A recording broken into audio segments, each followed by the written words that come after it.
Hey astronauts, this is Brandy and welcome to your summer 2025 reading. If you are not familiar with my channel, welcome. I like to combine astrology and tarot to give accurate predictions.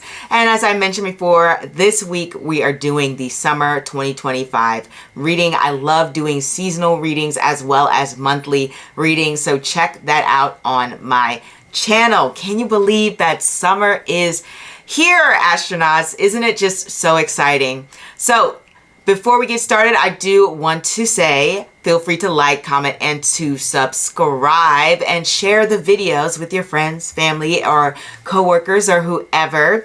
And also, I do offer private readings from time to time. Just check out the description bar and see if those are open. But if you want to ask me a question, you can always join the live sessions. I go live on the weekends. That's Friday, Saturday, or Sunday. The time is posted on the community tab, Eastern Standard Time, by Tuesday night.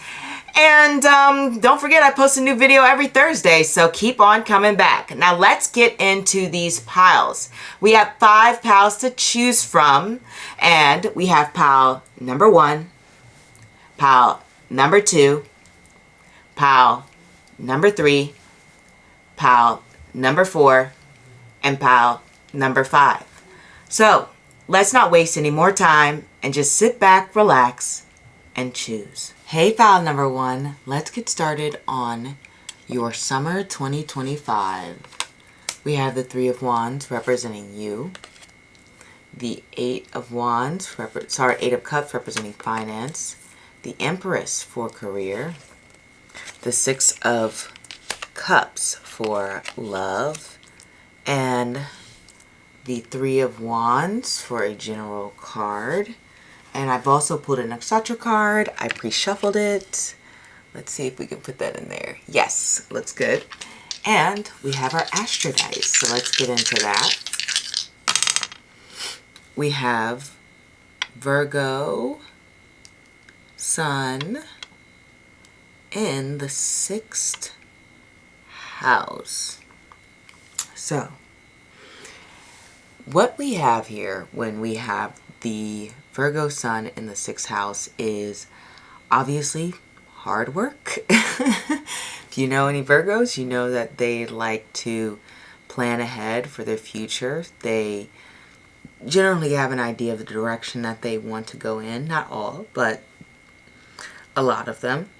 Most Virgos work extremely hard.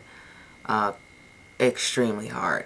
Let me tell you, from like 60, 70 hours a week, very strong work ethic from Virgos.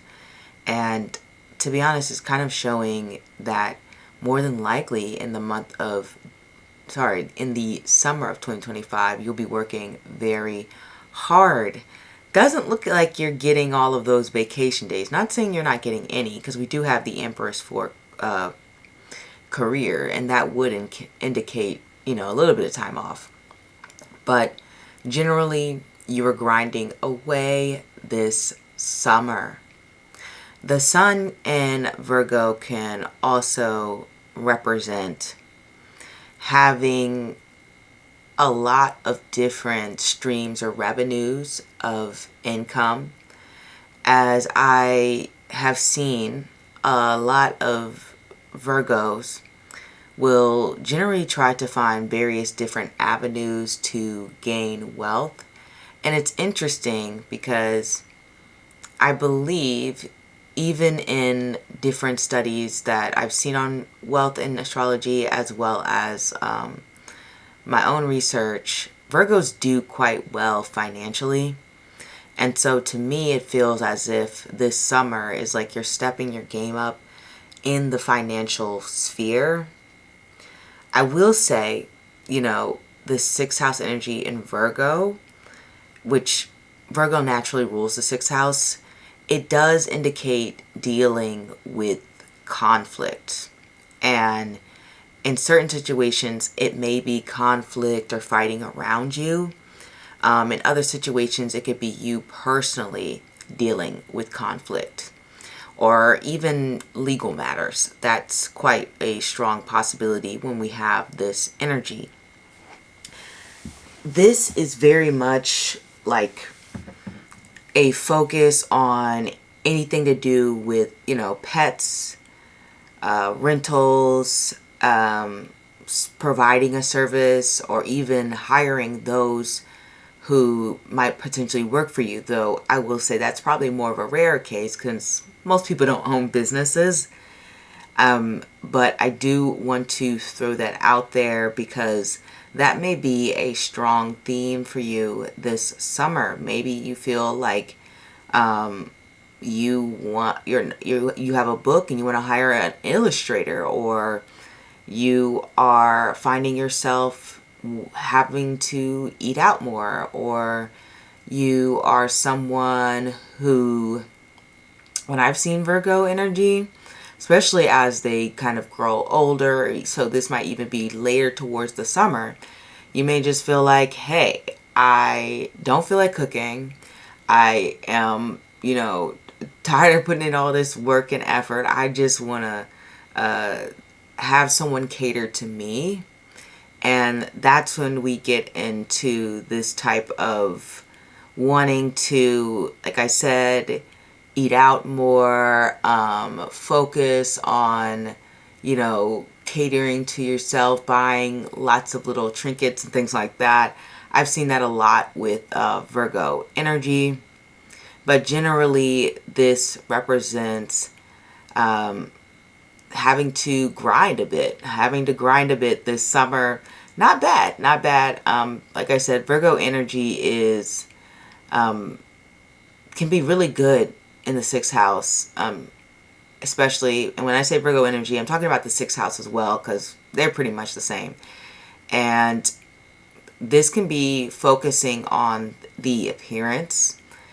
From what I've seen in my Black Beauty study, Virgo, at least for the women that I've looked at, and this represents being very conscious of your appearance and taking the time to focus on that.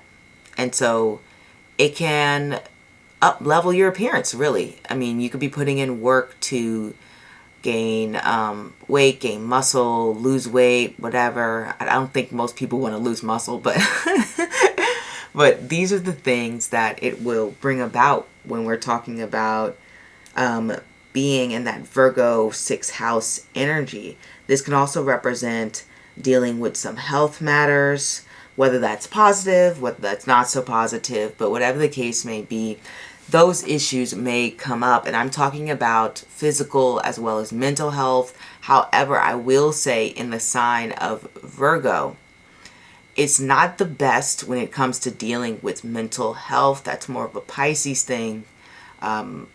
Virgo will more likely focus on the physical because it's a earth sign, and this is in the sixth house. So there's a strong focus on physical health. But maybe later in the summer, it's quite possible that you might start to want to look towards mental health. That's a thing, because generally Virgos later in life, Sun in Virgo, Moon in Virgo, will start to think about more so of the mental mind matters and sort of unfold certain traumas and things along the lines of that. But that is what I want to say when it comes to the Astro dice, so keep that in mind. Now, where we're at currently, we have this Three of Wands, and the Three of Wands represents having this vision, this mindset, and also waiting for your ships to come in, waiting on something to arrive, or even just beginning to put yourself out there a little bit more. And it also can represent being creative. And in fact, we have the Three of Wands twice, which is very interesting that you're staying in this sort of mindset throughout the summer. It's like you're waiting for things to unfold. And also I've seen the Three of Wands to represent travel or changing in a different direction. I've seen people get the Three of Wands to represent that they are taking a move, or, you know, taking a new job or something along the lines of that. So it's interesting that we've got this Three of Wands energy coming up for you twice here, because it shows that from now until, you know, the end of the summer, you're in this mindset to want to expand, to want to grow, to be someone who is enacting their vision, who may be trying to go in new directions, try something new, to experiment more, to step into more leadership roles, to take more control of your life. It really does show that you're someone who, even like I said, could be waiting for an opportunity to pan out, waiting for a moment where you even get an opportunity, okay? Because to me it feels like you're just waiting for the right condition to move on into a new direction. It reminds me as if like you're an actor waiting for like a callback, right? You're waiting for that opportunity to shine, waiting for the sun to rise. Like you're ready to move on. You know, people call this card like actively waiting. Like you're ready to jump ahead, but the ship has to come in. It has to come towards you.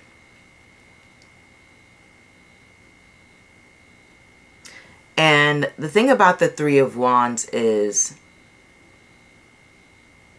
it's interesting, because a part of me, like I said, has seen it for trying out different things in order to achieve a success. For example, if you were a content creator, it's like trying out different styles or videos or even genres and seeing what sticks. Like, what's the thing that makes you go viral? That's very Three of Wands energy, just to get a feel for that. So it's like all of this summer, this is what I mean by it says you're waiting for your moment to shine. Like you're keeping your eyes on the prize, you're being patient, and you're making sure you're ready for the next steps. But at the same time, you are, like I said, experimenting, trying new things, making sure that when the opportunity comes, you're ready. Almost like when you're applying for jobs, and while you're applying for jobs, you know, you might be practicing interviews, you might be refreshing your resume, you might make sure that you have the right wardrobe, you know, things along the lines of that, so that when the job opportunity comes, you're ready to present yourself. It's all about waiting for that opportunity to come. And so this summer feels a lot like that.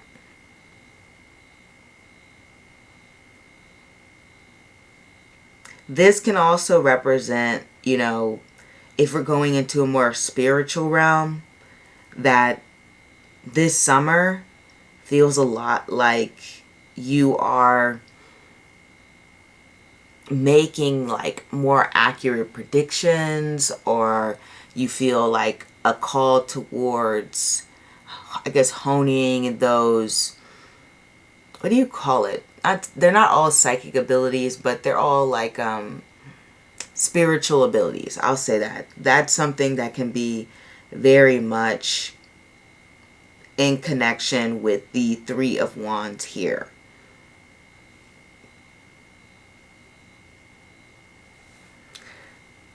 I should say this should be reversed, because anytime we have this water coming after fire, same with this, which is fine because it's really pretty much the same meaning.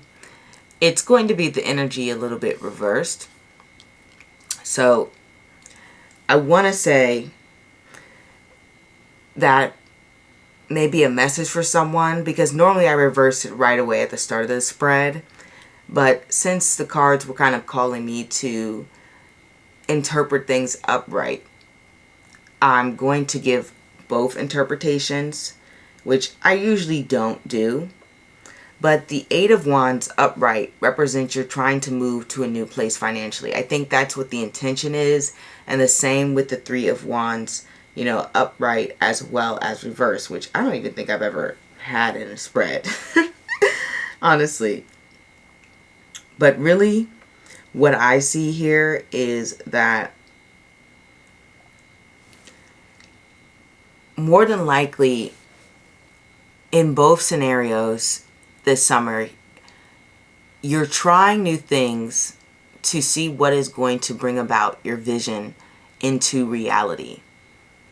So you're trying to move to a better place financially, but it's like you have to reassess or re-examine what is going on or what's not going in the right direction. Like, what is causing things to switch around? What's causing things to give you challenges or give you hassles or whatever the case may be? It's just like, let me try this method and edit it.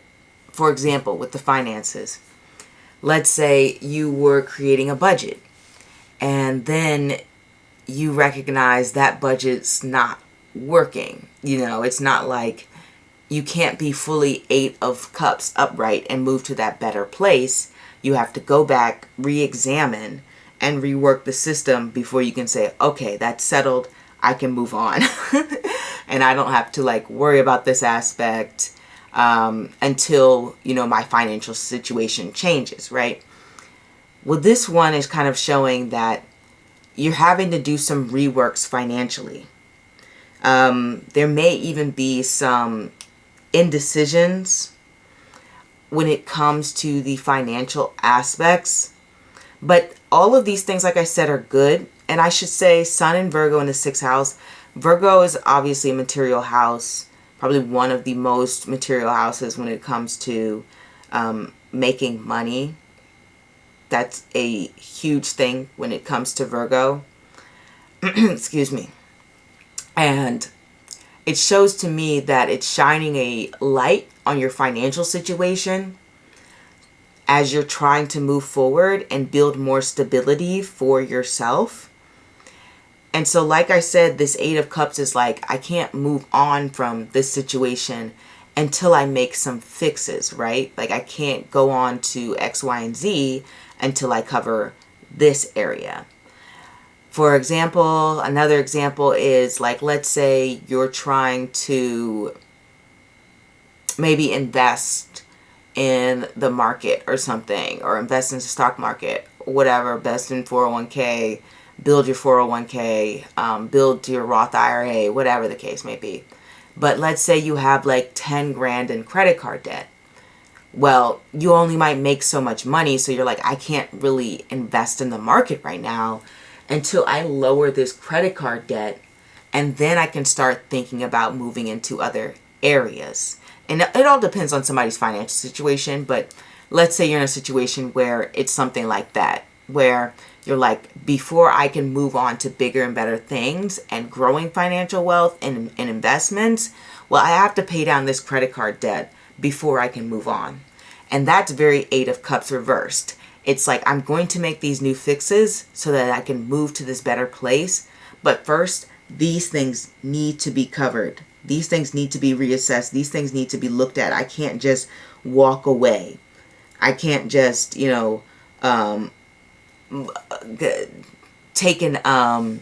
ignore this issue. I can't go in a different direction. And I will say that maybe at some points in the summer, you might feel a sense of hopelessness before financial situation, because the Eight of Cups reverse can connect to just feeling like I'm stuck here. I can't move on. I don't have space to grow. I can't get to this better place. I can't say goodbye. And it feels like that emotionally, you could feel a little bit weighed down by the financial situations. And it can feel overwhelming. I just want to say that, you know. That's the thing when it comes to the cups. But I do want to say, when you have the cups in terms of finances, it's not usually that bad, if I'm going to be honest. It's more so a mental barrier that may be going on. And I'm not saying that this is all in your head. I'm just saying that the strongest factor here is emotional. That there is a way out of your financial situation if you're looking on changing it and transforming it. And really, it may feel worse off than it actually is. So I just want to throw that out there. I'm not trying to make anyone feel like you have no hope or something along the lines of that, right? Not at all. This is just saying, hey, like, time to actually think about what's going on here and what I need to feel secure. What I need to feel like I'm getting to a better place. And this can also represent, you know, feeling like you, what's the word? Feeling like that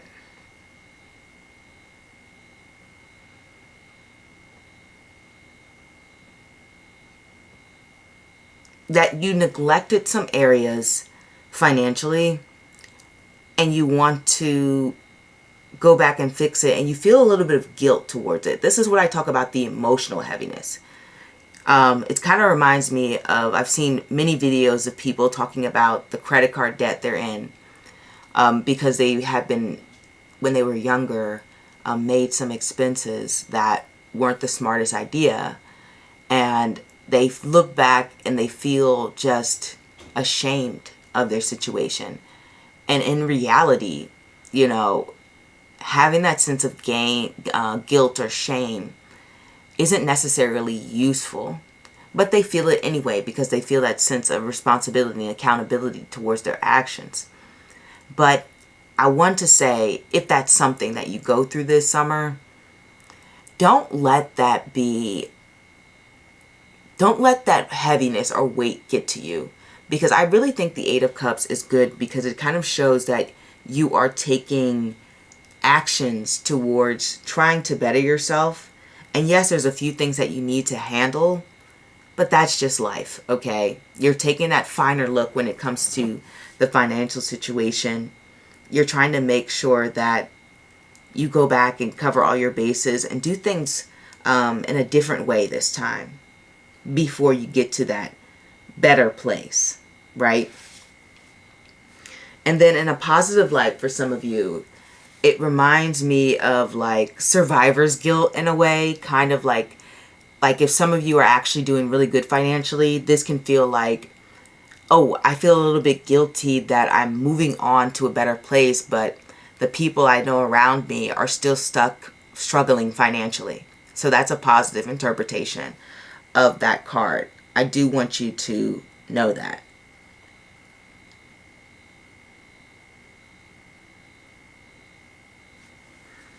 When we have the Empress when it comes to your career, and this is why I gave that positive interpretation towards the end, is that this can show that you actually might be doing well financially.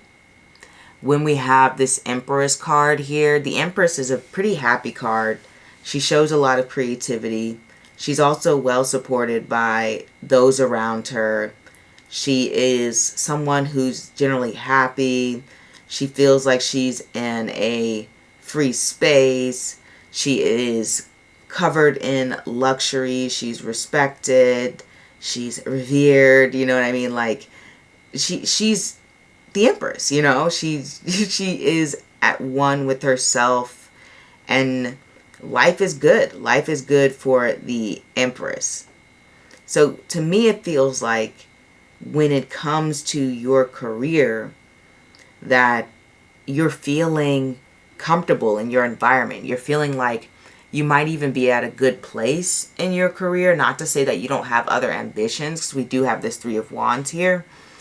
But it shows to me that there might even be some sort of, not transformation's not the word, but more so you feel like you're making the right commitments. You feel like you might have the right team, the right job, the right work environment, or even just like you're on the right path when it comes to your career.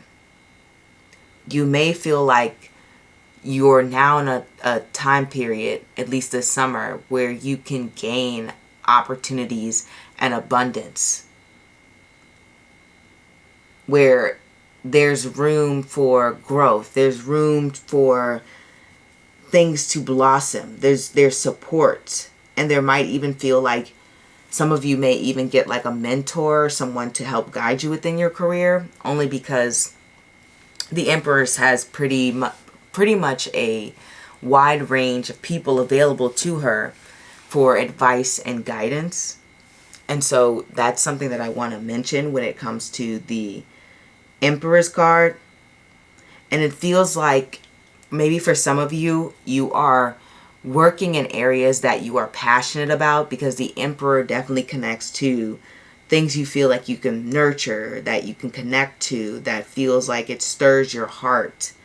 And I think a lot of you maybe even, like I said, working on things that you feel like, oh, wow, this is something that I love, that I've turned into a career. Or my career, I love going to work every day. I love working here. I think this is amazing. And then more than likely for some of you, it can feel as though you are growing within your career. You are someone who people are viewing as bountiful. You're someone who people view as supportive. You're someone that people view as intelligent.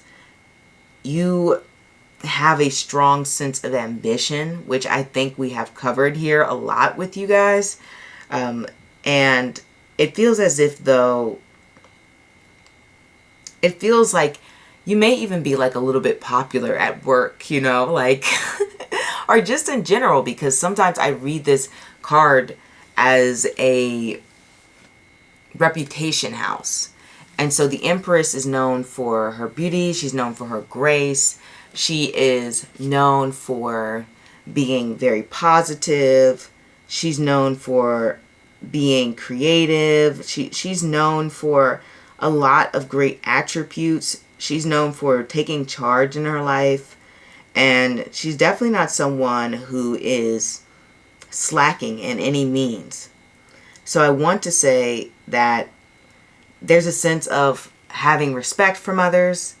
There's a sense of relaxation and carefreeness when it comes to your reputation. People are like, oh, this person is very, cool-headed, or down to earth, or this person is very luxurious and beautiful. And you may have a really professional reputation or presentation. This shows that there's a lot of peace and serenity in the career environment. Even if for some of you, you're not maybe in the place that you'd want to be financially, it does show a sense of stability there and opportunities to grow. It can also represent that you're working on projects, creative projects, or projects that you're just interested in. Because I said the Empress carries that Venus energy, and Venus is all about following those passions. It's a very fiery planet.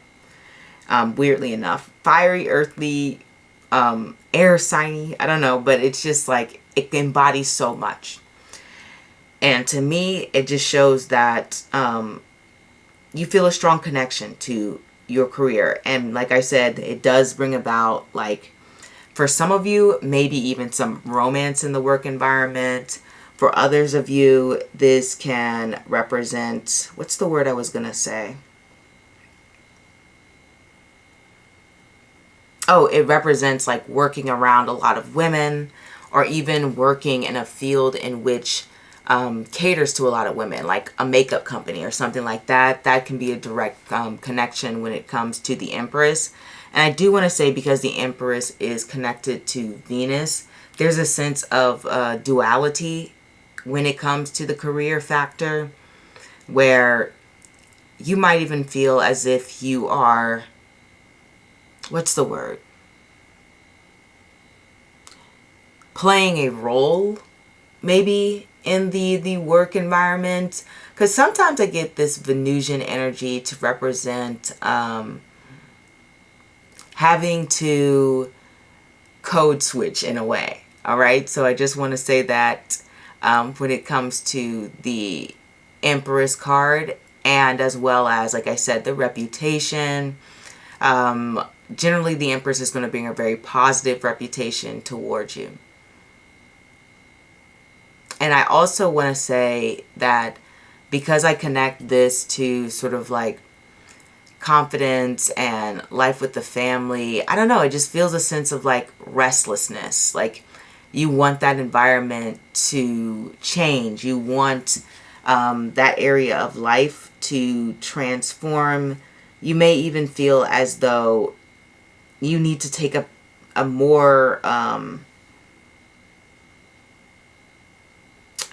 focused look when it comes to how you're basing your self-esteem, because upright, the Eight of Cups represents reflection and examination and things along the lines of that, and doing research. But when it comes to it being reversed and it comes to areas and matters that have to do with self-reflection, it may feel like that you don't know why you feel certain ways about yourself, and or you don't know why you just feel certain ways in general. You know, it can represent a little bit of lack of self-examination.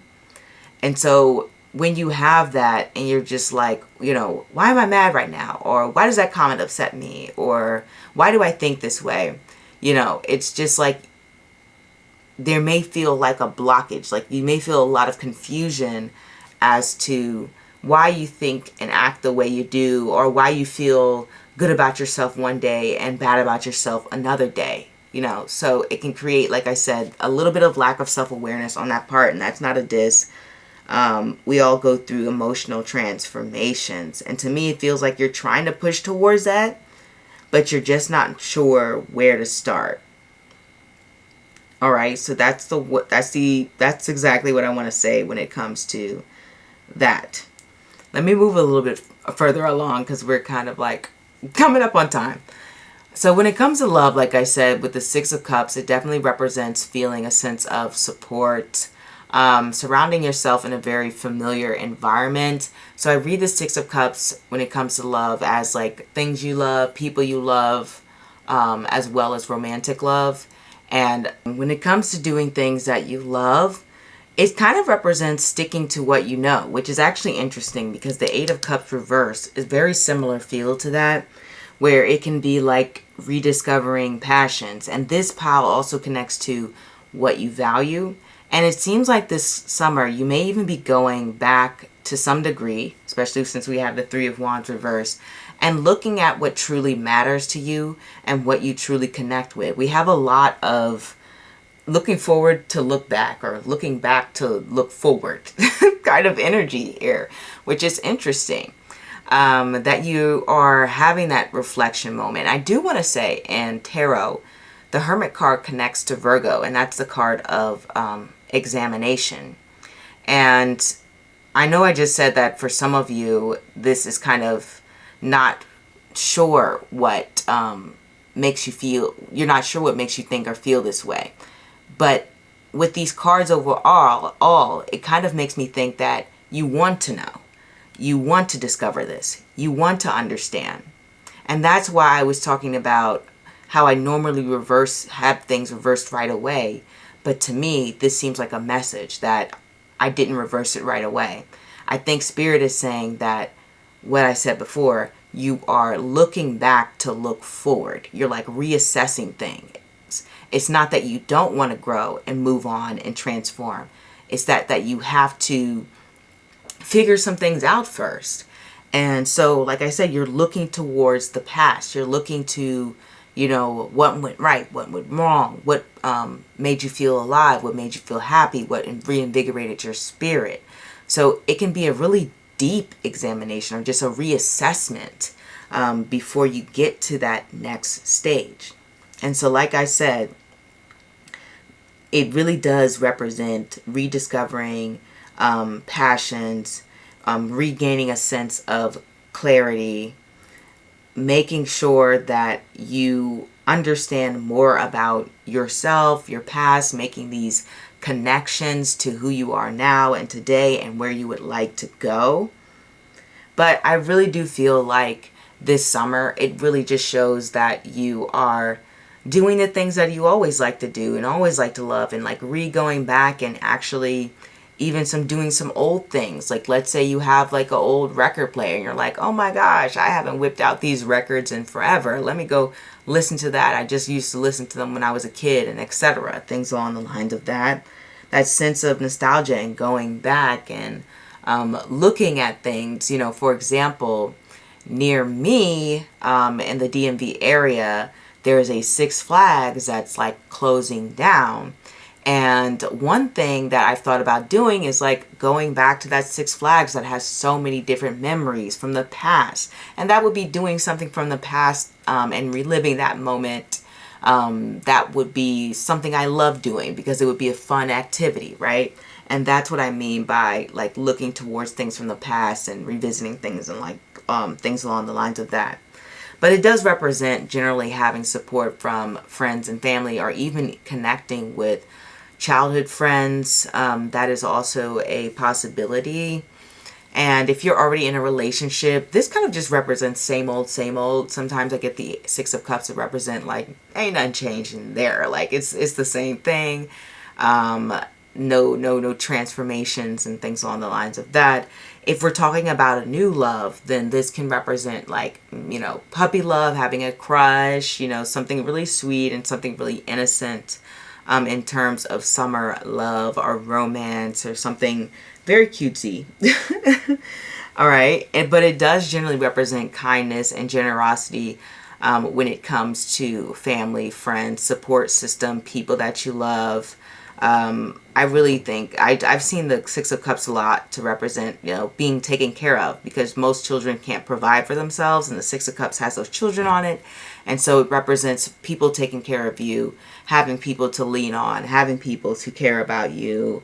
And even to some degree, this card can represent like doing things for fun that feel like cathartic, that feel like you're emotionally healing in some way through experiences that you enjoy doing.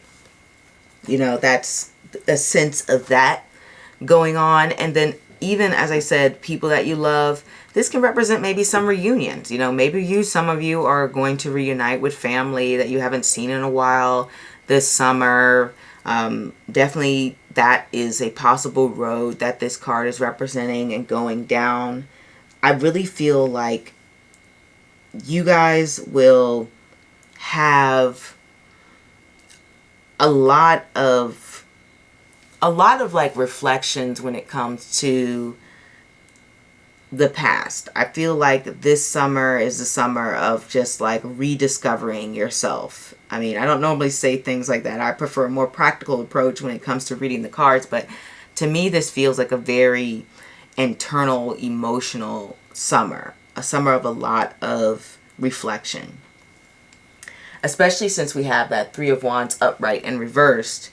So I already mentioned all the things before about like redirecting your path and trying to make a shift. You know, like I said, you're testing what works, what doesn't work to achieve whatever goals that you're trying to achieve. And you're like, okay, I've got to find this new path, the one that works for me. I've got to make sure I'm not like wasting those efforts. I'm letting go of things that don't work, or plans that seem to be falling apart, or trying same patterns over and over again. You're making sure that you're creating a more stable situation for yourself. And, you know, with the Three of Wands reversed, it does show that some plans just won't go as expected. Like sometimes you wait for your ships to come in and they don't come in. Or sometimes you have a certain plan in mind that you want to enact and it doesn't go in that direction. I think we've all experiencing that saying, right? When you make plans, God laughs. Like there's a bit of that energy going on this summer, quite a bit of it, that it feels as if though anytime you're trying to get something done, there's something that just kind of goes in a different direction, and that can be good. Honestly, that can be good and bad. I'm in project management, and so what we do is a SWOT analysis, and part of a SWOT analysis is looking at opportunities and threats. And opportunities are unexpected circumstances that come up that are beneficial, and threats are unexpected circumstances that come up that aren't so beneficial. And that is kind of like this Three of Wands reverse card, right? This summer, you're dealing with some opportunities and some threats. Some unexpected circumstances are coming up that you can take advantage of, or that may throw a wrench in your plans quite a lot, all right? And as I said, for you, you know, you're making sure that you're not rushing in towards long-term success. You really are focusing on that stability. There goes that Virgo and 6th house sun energy going on again. You're letting go of any plans that seem like they are not bringing you success, that they aren't pivoting you forward. And you are remaining adaptable. You're remaining flexible. This summer is teaching you more about flexibility, which, let's get into Revati and then close this out. Revati is definitely a flexible card. It's the last nakshatra card here. And I will say Venus is exalted in Revati. In Revati, Venus is its happiness because it talks about just intrinsic love for everyone and everything, as well as a sense of, what's the word? I guess it's like a respect for people and their humanity, and connecting to people on a soul plane. I always see Revati play like Sleeping Beauty roles, which makes sense because it's the last nakshatra, so it's like at rest. And if we're being quite literal, maybe you find yourself a little bit more at rest this summer, but I don't think that's completely true. I feel like you're working hard, but it may feel like a summer of reflection, because Revati is all about having the time to actually sit and think. Revati people are known for being very clever, and it's because they take that time to sit and think about their true desires and what they really want to focus on in life and who they are as a person. And I feel like this summer there is that aspect coming from you. You really are trying to take a deeper look at who you are as a person. In my experience, Revati people are very self-reflective and very analytical, and they don't just live by anybody else's rules. They create their own. They create their own universe. They don't feel bound to the guidelines or structures from anyone else. If you ever seen that show or even movie, I think they made a movie now with Eddie Murphy, and he plays the cop. It's a very famous movie, and he's kind of like this wild cop who's very destructive, and he does anything to catch a criminal, even though he's like tearing up half the city and things along the lines of that. Well, Eddie Murphy is a Revati placement, and so you can see a lot of that energy in the movie, that it's very much like, I don't care about your rules. I'm going to do what I believe is right. I am going to make sure that I solve this crime how I want to get it done, and following the rules isn't necessarily going to make sure that this is resolved, right? Beverly Hills Cop, is that what it is? But that is Revati energy. And I feel like this summer that you are showing a lot of that. You're showing a lot of this rebellious nature that is loosening yourself up to new opportunities and new ways of thinking and new ways of transforming. And I do want to say, I do get Revati energy for hard work as well. I remember I pulled this card once for a month, and it was like very overwhelming, the amount of information that is being flooded. So you may even feel like mentally you have to keep sharp this summer, or that your intellect is growing at a higher level, and that you're having so many ideas flood in. You're having so many new conversations, and you may even feel compelled to, break the rules in order to keep up, or in order to achieve your goals. Like I mentioned with the Beverly Hills Cop. You may feel like you have to create your own rules or think of clever ways to assert yourself, or what's the word? Circumvent the system. I don't know how else to put that. And however that applies in your life, you may feel like that's what you have to do. And I will say that is kind of what I had to do that month. Like there was like this job, and they like did tests on us, and I thought that was a bit strange. And during that month, I literally had to think of clever ways to pass that test, because the test required so much memorization.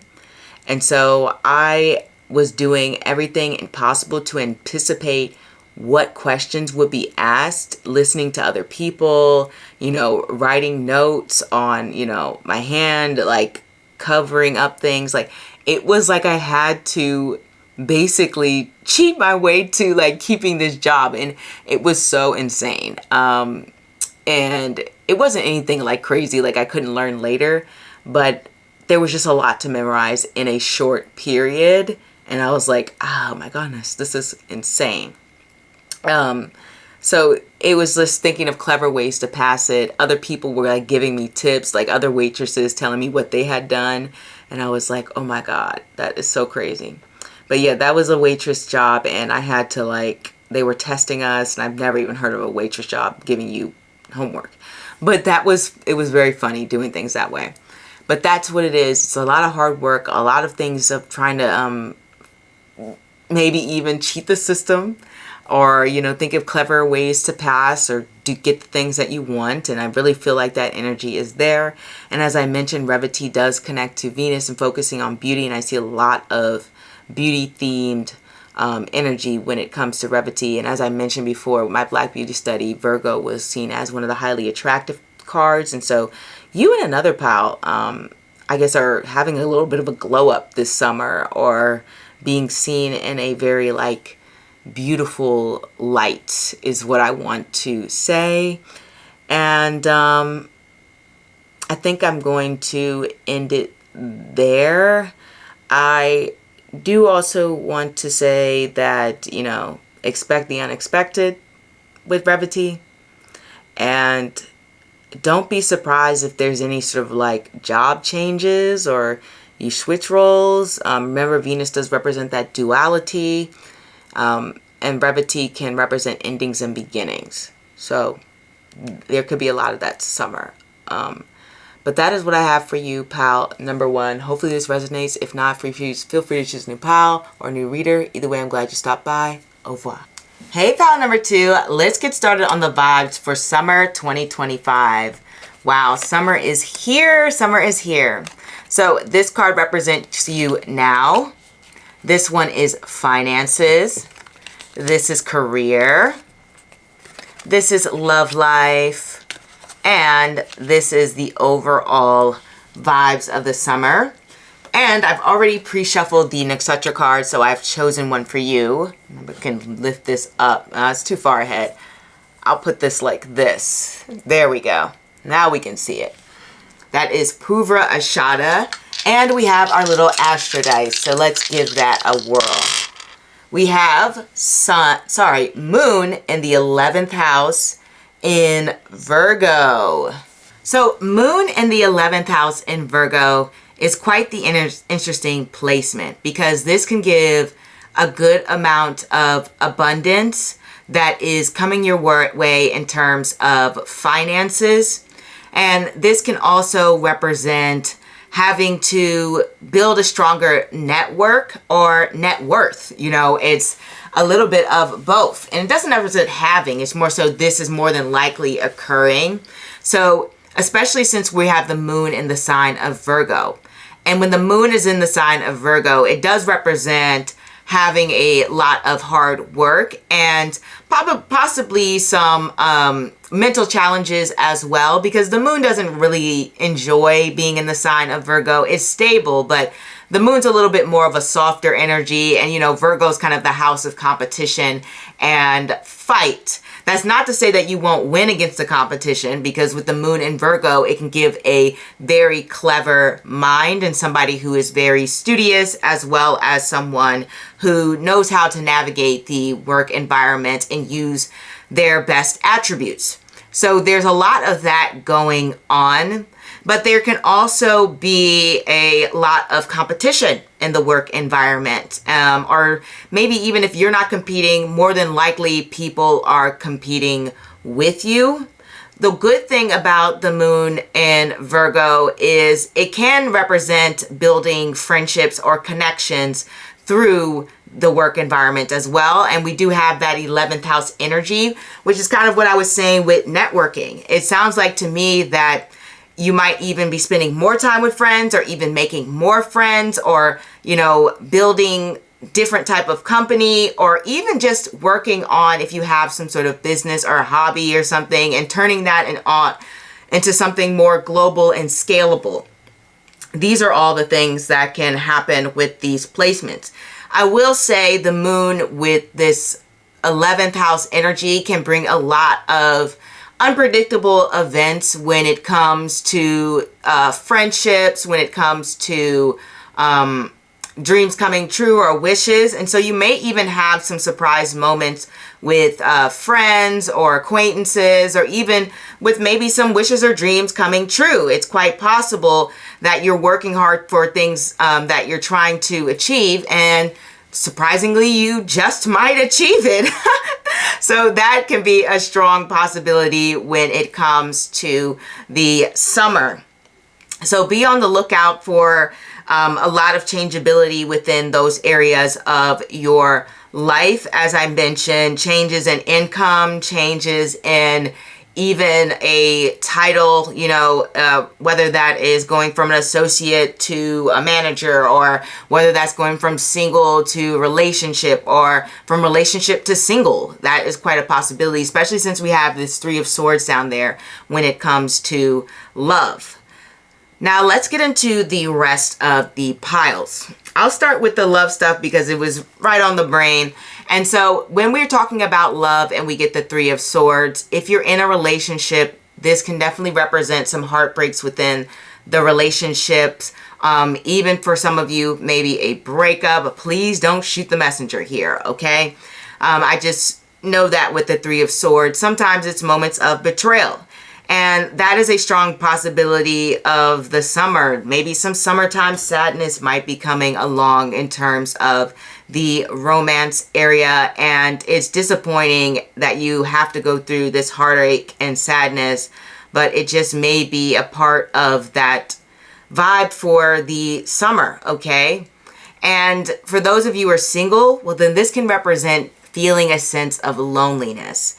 And that's not exactly the best feeling. Possibly it's a longing for connection, longing for a relationship, longing for something romantic and deeper, but the opportunity just doesn't seem to be there. And so you have these moments of lone that you have to sort of deal with, okay? And keep in mind, this is a very general reading, so we're not getting to specifics about everything, but I do want to put that out there as a possibility. And when we talk about love as well, I like to go into loved ones. And so this can represent even separation from friends or even certain family members. And it just feels like, maybe it's a friendship breakup. Maybe you sever ties with a toxic family member or something along the lines of that. Or it could just mean that you spent some time apart from friends and you would like to see them more. So it feels more like a lonely summer of you doing things, by yourself or not with a bunch of company. You have to remember the 3 of Swords represents things splitting apart and not really having a lot of company, or the company that you have doesn't really nurture those feelings of fulfillment and happiness within your life. And that is a strong possibility, especially since we had Moon in the 11th house in Virgo. And we have to remember, if we're just looking at Virgo in the 11th house, that can represent conflict with friends, or competition amongst friends, or disagreements amongst friends. So that's the thing that can happen with those energies or misunderstandings. But on the most positive note, it can just represent a separation and just saying, oh man, we are going our split ways and we're not spending enough time together. And it seems like, you know, you have to do this thing and I have to do this thing. And we're both going in separate directions, or we're all seem to be going in different directions and splitting apart, and our lives are changing. So that is a part of that feeling. And then if we expand a little bit more into love, sometimes I get that in terms of hobbies as well. And so maybe you have some hobbies that you might be feeling like you don't have enough time for, or you feel as though you aren't being supported in those hobbies. Or, you know, if this was like, let's say, online content creation, maybe you had some goals and you don't necessarily get to achieve these goals within the summer, and that can be sad and heartbreaking for you. And sometimes it even represents taking a break from any hobby. Doesn't even have to be content creation. It could just be, I'm taking a break from these things, and they no longer bring me a sense of fulfillment like they did before. Or it feels like you're striving to make moves in an area that are your passions, right? You know, you may be somebody who's in marketing, but then on the side you like to go acting, and it seems like your hobby and your interest and your true passion in acting isn't quite working out. It isn't quite picking up momentum and speed like you would want it to. Or even struggles with, like, let's say you were learning something on the side like sewing or crocheting, and it just seems like it's hard to learn certain techniques and it's frustrating. And that can be the Three of Swords as well. But whatever the case may be, it may feel as though things aren't moving in the direction that you would like it to in terms of hobbies. And I do want to say it can be split on both fronts, meaning, you know, you could have great friendships but just feel lonely, or your hobbies could actually be really great, but then, you know, your friendships are a little bit rocky. But this is a very general reading, and so we're just getting an overall vibe. I'm not getting into specifics and laying a card for each one. We'll be here too long. So that is some energy that may be coming in for things that you love to do. And it can even represent just feeling a little bit disinterested in those areas, and maybe wanting some more excitability, or just feeling like it doesn't have the same oomph anymore. You know what I mean? Something along the lines of that. When we have the Page of Swords representing you, as I mentioned before, it looks like you're ready to climb the stages towards something new. You are looking to have some interesting experiences, maybe meet new people, make new discoveries, learn different things. If you're a student, maybe you're taking summer classes, or maybe even as an adult, you're, I mean, I guess adults are students, but maybe even as somebody who's not in school, you decide to take some summer courses. Pages are always learning, but then you can always learn outside the classroom. So maybe in the summer you decide to learn to swim or something along the lines of that. But it shows that you're ready to start a new adventure. You're ready to move in a different direction, and you're ready to forge a new path. The Page of Swords likes to expand their mind, and they like to expand their gains as well, and make connections and relationships. And the thing about the Page of Swords, it also connects to that 11th house energy, because the 11th house is Aquarius, and that is an air sign like the Page of Swords. So it really does show a focus on new company and gaining new skills, or even being put out in the limelight a little bit. I'm only saying that because we also have the Sun here, and we have Purva Ashada also connecting to passions. And Purva Ashada definitely goes through some heartbreaks when it comes to their passions and being talented and being recognized for their talent. So there's a little bit of that. There's this enthusiasm, or a feeling of excitability when it comes to what could be happening for the summer. Sorry to say that some of you may be a little bit of summer blues at certain points, but there is an overall sense of positivity too. I do want to say that, and moving forward, because we do have the sun summarizing this whole spread. So even if there are sad moments or even sad periods throughout the summer, you're going to come out anew, and you're going to look back on that period as a successful part of your journey that led you to more fulfillment. I do want to say that. And led you to sort of bossing up and standing up for yourself. I get that a lot with the sun energy. It's about making those demands for what is rightfully yours, or what should be, you know, your place. You know, it's like, I'm not letting people walk all over me, or I'm not letting people down me, or I'm not going to let people tell me what my purpose is or what my worth is. So that's a part of this period as well. So it becomes very defining when it comes to personal growth and being confident within yourself for the summer. But as I said, you're ready to travel to new places, take on new adventures, learn new things, meet more people. Maybe, like I said, put yourself out there for the audience. Like we have this with the 11th house thing, open for judgment, or and things along the lines of that, or exposing yourself to new groups. That's very much your attitude.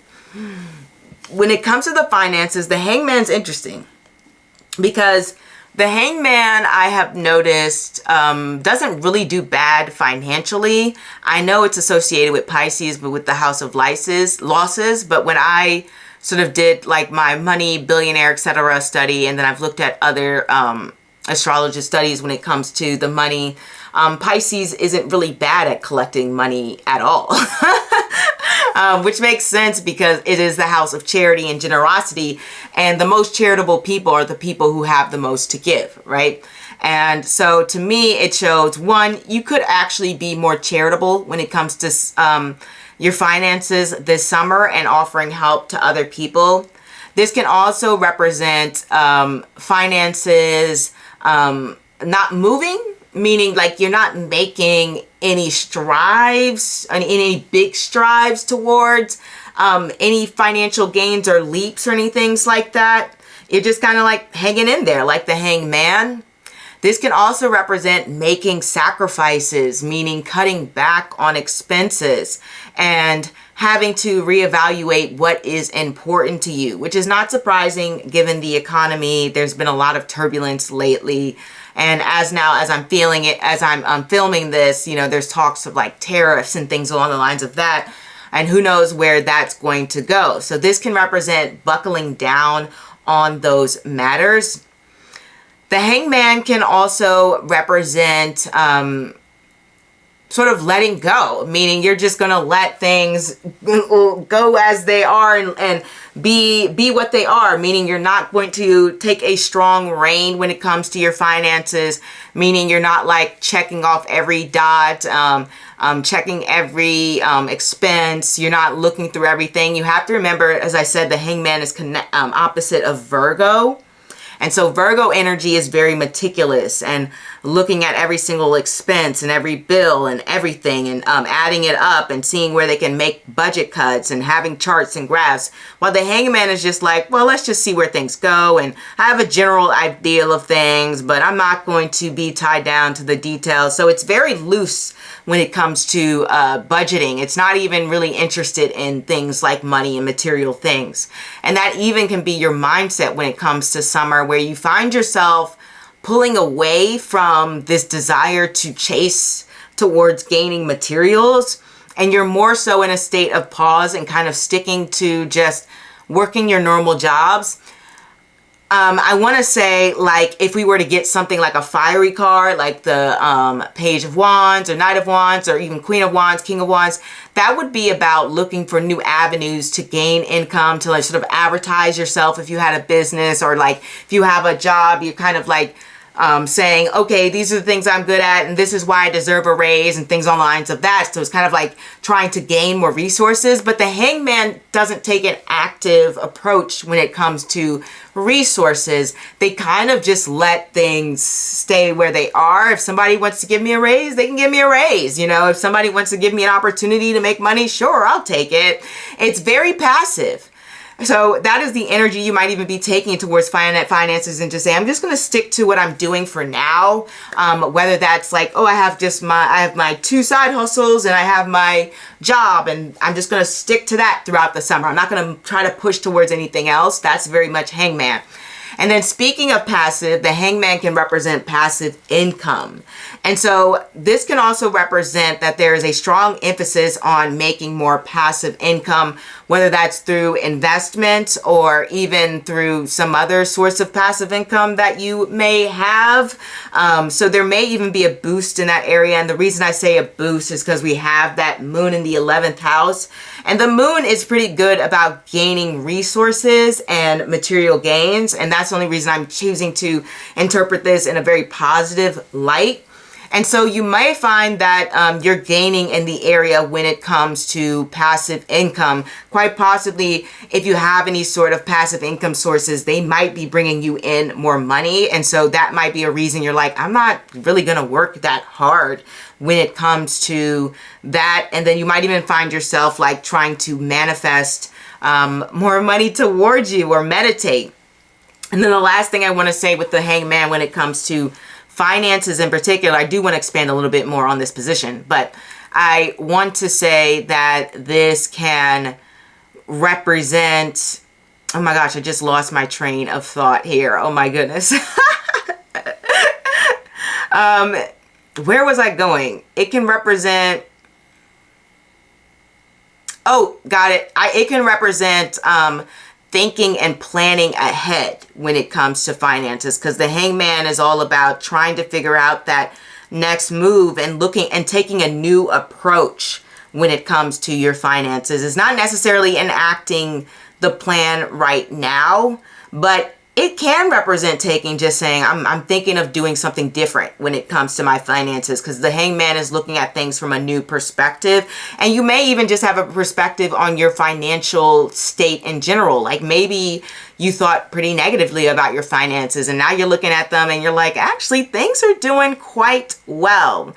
And to some degree, this can represent a role reversal when it comes to the financial position, where it can go from good to bad or bad to worse or worse to better, things along the lines of that, because it does connect to that role reversal in general. And like I said, maybe some of you are taking a more sort of like, I'm planning to make some changes in this area, and I'm going to leave it at that. There's more I could say, but I don't want to keep continuing. We have so many other cards to get to and so many energies to read.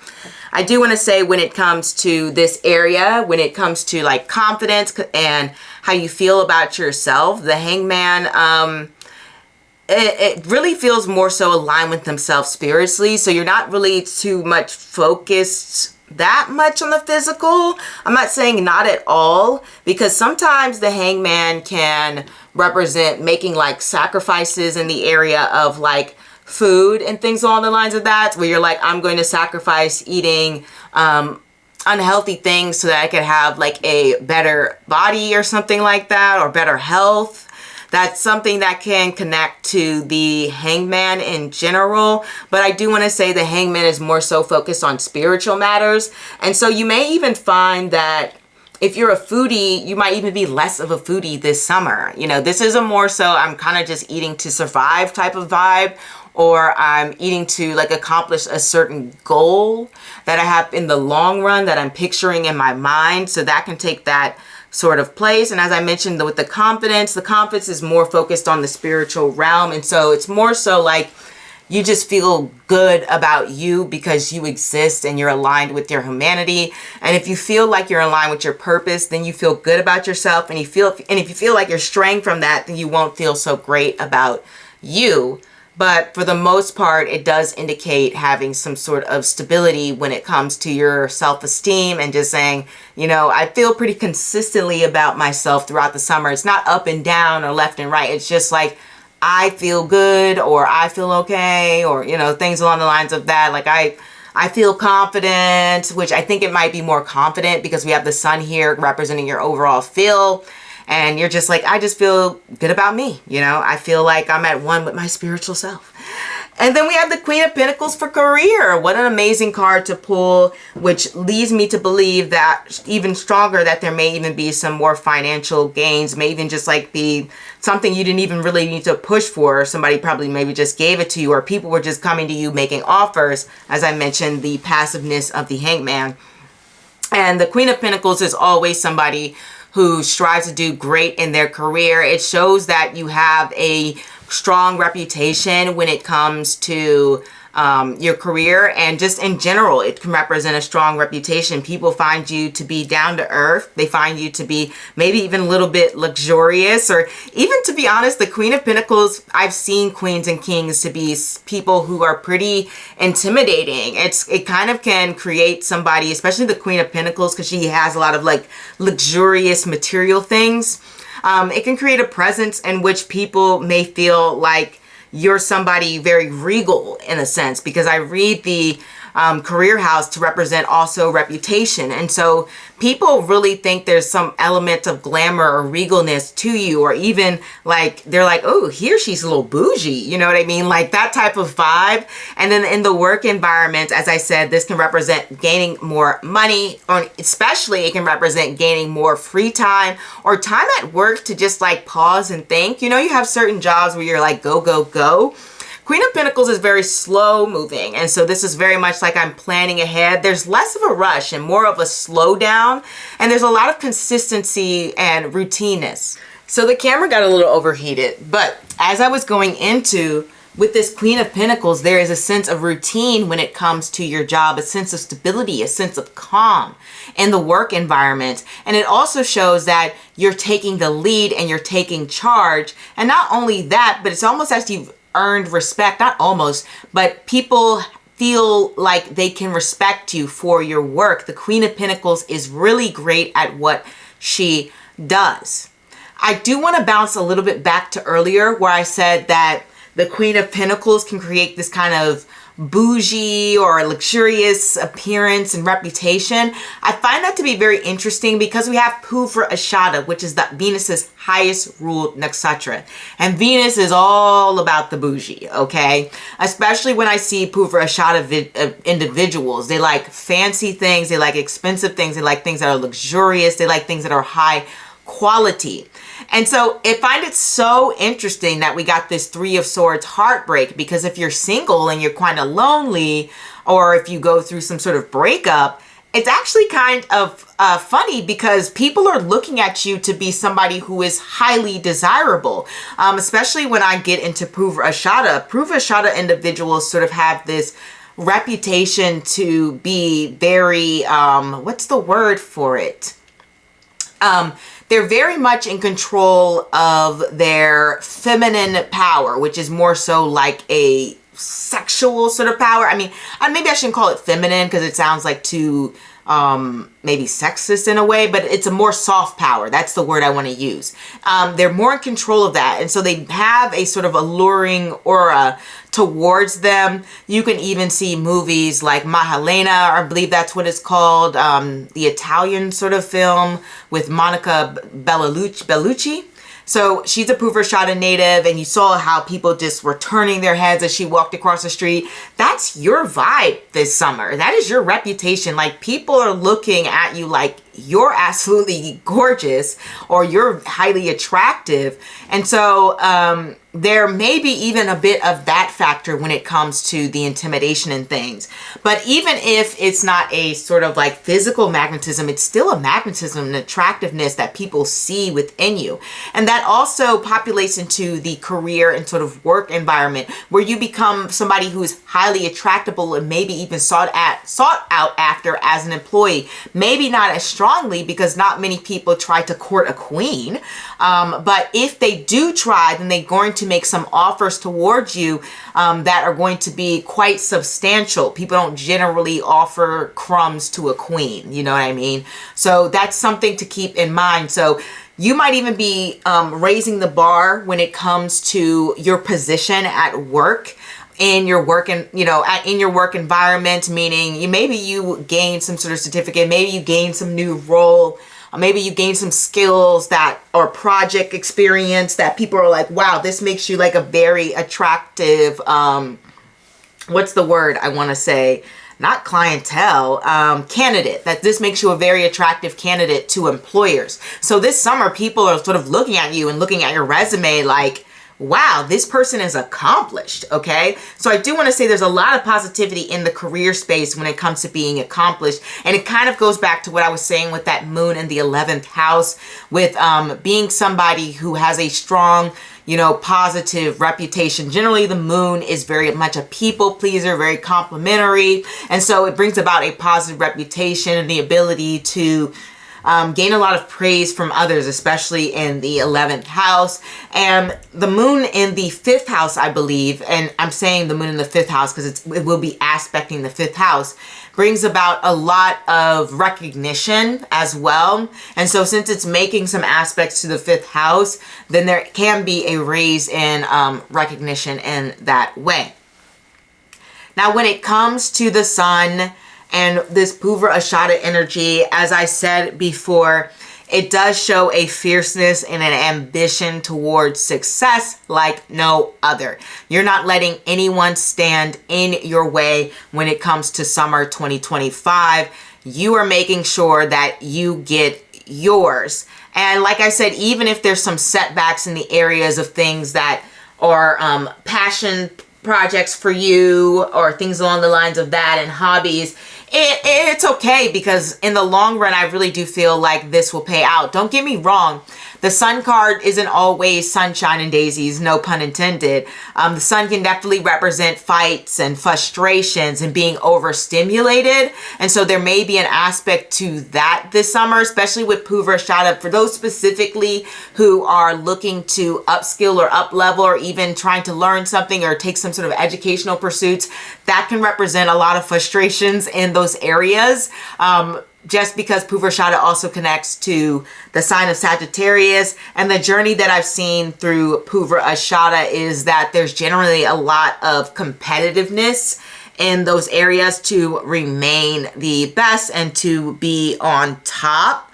But to be honest, it's a really shows a sense of boldness and a strong, what's the word I want to put? A strong reign when it comes to the financial aspect as well. Purva Ashada is known to be really good about managing their money and really interested in being high achievers within their work environment. And it also, I would say, Purva Ashada people are very intelligent. Like, I love, at least me personally, I love following Purva Ashada people just because they have a sort of intellect that is untouched.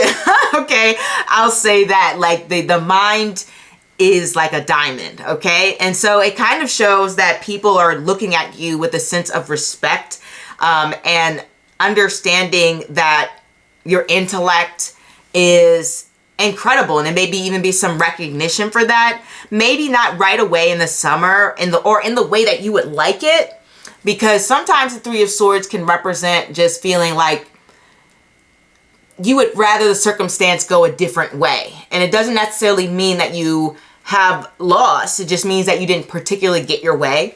So there's that element of Purva Ashada. But as I mentioned before, it does show that you're making bold leaps and bold moves in the summer. And maybe to some degree, people may find you to be a little bit more self-centered this summer, which can be the case with Purva Ashada and the sun here. You're focused on your needs and your goals, and you're focused on accomplishing on what you want to get done. And there's a strong focus on making sure that you get yours. I mean, that is what it is. It's a fierceness like no other when I see Purva Ashada here. And it's interesting how on the card I'm laughing because I was just thinking that's what I was thinking of Purva Ashada's. It says going overboard. Which is very Purva Ashada, where they can be very over the top and they might be doing too much, and they might just be like focusing a lot on themselves to the point where it's like, okay, are you even considering thinking about other people and how this might affect them? Hopefully that's not you. Hopefully you don't get to that point of that Purva Ashada energy. But it really does show that you are focused on that sense of accomplishment, and that you really are taking your passions very seriously. And even if you don't get exactly the goals or things that you wanted to achieve, or even if the friendships are a bit rocky or your love life's a bit rocky, just know that this is just a period. This isn't lasting forever. Three of Swords is not a forever card. Purvashada is all about making sure they take the power into their own hands and not letting anyone stop them. And then we have this Sun card energy, which is so fierce. You know, I have gotten the Sun card energy to represent like moments or days or even just time periods. And I will say it's interesting because I'll say within the moments that those Sun cards represent, like for example, I got the Sun card to represent when I was doing flying trapeze. And I was just wondering how it would go. And in the moment, it was terrifying. And I was so scared. And there were a lot of emotions going inside of me, wondering if I would be okay or if I would die. And I had so many people encouraging me to take the leap and jump off and into the net. But the point is that the circumstance worked out. It worked out and everything went okay, but there was that bit of turbulence. And so in the summer, yeah, there may be some moments that are scary, that are frustrating, that are anger inducing even, but ultimately you'll look back on it and say, wow, everything worked out the way it needed to work out. And that's what I want you to take from it. I want you to know that there are some material gains coming for you this summer. There may even be some travel just because Purvashada is connected to Sagittarius, the sign of travel. You're going to have some high goals for yourself, and that may be why that you don't achieve certain of them, but you'll achieve a lot. I want you to know you're going to actually achieve a lot. You may want to achieve more, but you'll achieve, but it's not going to ever happen this summer. I promise you, it's just not going to happen. It's impossible. Purvashada has such high standards and such high goals for themselves. But it does connect to joy. It does connect to happiness. It does connect to self-pleasure. We have another card repping joy and happiness. So there is some joy. There is some happiness coming in this summer. I love the energy. It says show off on the card. The cards are really accurate with the energies I've just seen with Purvashada. And yeah, there is a little bit of that show off energy and letting people know what you have accomplished. And I really do feel like even though there may be some rocky moments, the summer does come with some beauty and amazing happenings for you. And honestly, you're going to look really good. I mean, I'm just throwing in the superficial stuff, but people are looking at you like, you know, dang, this person is, you know, hot stuff. Like, I'm just saying, like, I don't usually say that with these type of readings, for at least not for the summer, spring, June seasonal monthly readings, but I have to throw it out there that your beauty is really coming through this summer, and there is some happiness and great moments coming your way. So I just want you to know that. So that is what I have for you, pal. Number 2, I wish you the best summer. And even if you don't get everything you want, you will get some things that you want, and there'll be some very happy moments. And I'll see you next time. Don't forget, I go live on the weekends. That's Friday, Saturday, or Sunday. Check that community tab out, and the time will be posted Tuesday nights. And also I offer private readings, so check that out below, especially if you love my reading style. I love doing readings for you astronauts. And don't forget to subscribe, like, comment, hit the bell, become an astronaut, and join us here. And I will see you next time. Au revoir. Hey pal, number 2, let's get started on your summer 2025. We have the Fool representing you. We have the 9 of Cups representing finance. We have the 4 of Wands reverse representing career. We have the Wheel of Fortune representing love life. And we have the Page of Wands for an overall vibe. And now let us pull our Nakshatra cards. And I have this pre-shuffled. We have Magha here. And let's get into this. So the Astro Dice, we have Neptune in Pisces in the 10th house. So, Neptune, what it likes to do is dissolve things. Neptune is a planet that doesn't really like boundaries. And so when it comes to your career, it represents making changes and transformations in that area. And 10th house connects to your career. It also connects to any sort of like goals or bigger long-term ambitions that you may have, as well as titles. 11th house also connects to titles as well. Like if you were a doctor, CEO, married, unmarried, etc., because it is your house of reputation. So what it does is it makes changes and transformations to those areas in your life. Your reputation may be changing. You know, you may have a change in title, as I mentioned before. This can also represent just a general change in job and career, or even a change in possible roles within your career, such as taking on more responsibilities or less responsibilities. I've seen stories of where Neptune will make aspects to the 10th house or even be in the 10th house. And quite often what will happen is some people may lose jobs. I've seen people be unemployed for long periods of time because Neptune's in a house or a sign for quite a long period. As well as I mentioned all of the things before where it can transform your role, where suddenly you have more things added to your role. Let's say someone gets fired, then you have to pick up their work and your job doesn't hire anyone else. And now it's like you have two jobs. All right. So that is very Neptunian. Neptunian energy is interesting because it either makes you like very ambitious or very lethargic, because it's not very in between. But ultimately Neptune in Pisces is more rest oriented, but don't be surprised if it gives bigger ambitions. I just want to say that, just because Neptune represents big dreams, fantasies, things that are like your wildest fantasies. So that's why it goes either way. But it also connects to its ultimate spiritual purpose is rest, ascending to something higher, and thus it might take you away from the work environment as well. So this summer, maybe a lot of you are taking vacations, and I mean that's not a bad guess. A lot of people take vacations in the summer, but you guys in particular, maybe you're not used to taking vacations. Maybe you're more of a, I like to work most of the time. Like I just push myself and bury myself in my work. I only say that because we have Maga energy, and Maga energy tends to be very much like throw yourself into your work, very work oriented, not taking a break unless something disastrous happens. But Maga energy is very dedicated. And so when we have this energy here, you guys could be taking a step back when it comes to work.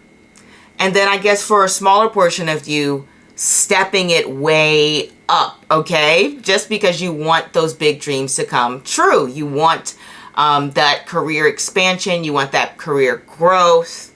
And this can also sort of make your reputation to be a bit more quiet, a bit more observed.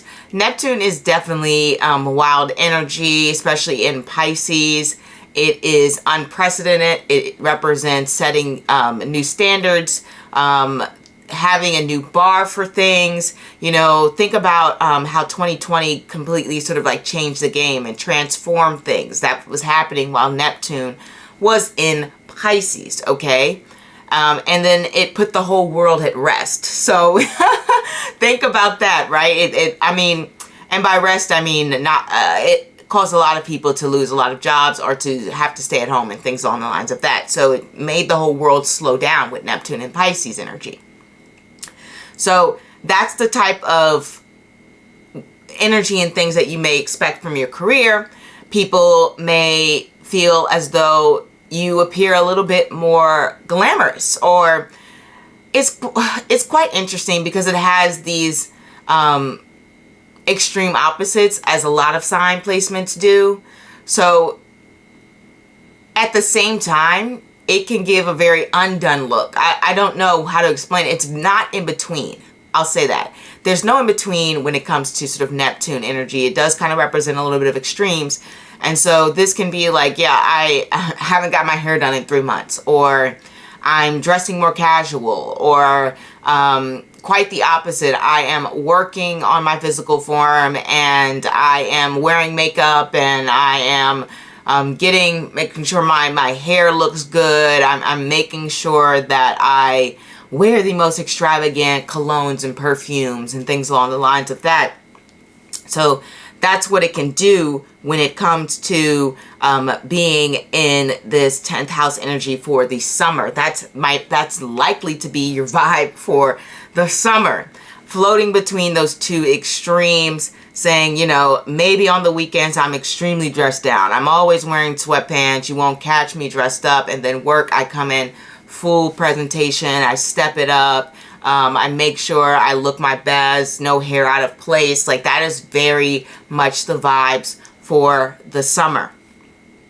So I do want to throw that in there when it comes to the energy that it's bringing.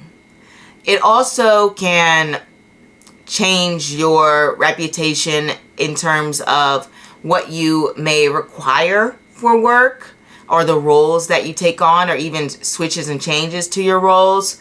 For example, you could have some accommodations for disabilities. Maybe you didn't need those accommodations before, but now you receive accommodations such as, you know, work from home, such as other various different accommodations. There's a lot out there, but that can sort of, I don't know if it says change the role, but change your role while you're in it, because necessarily doesn't change the role, but it gives you maybe support for that role. For example, somebody might prefer to have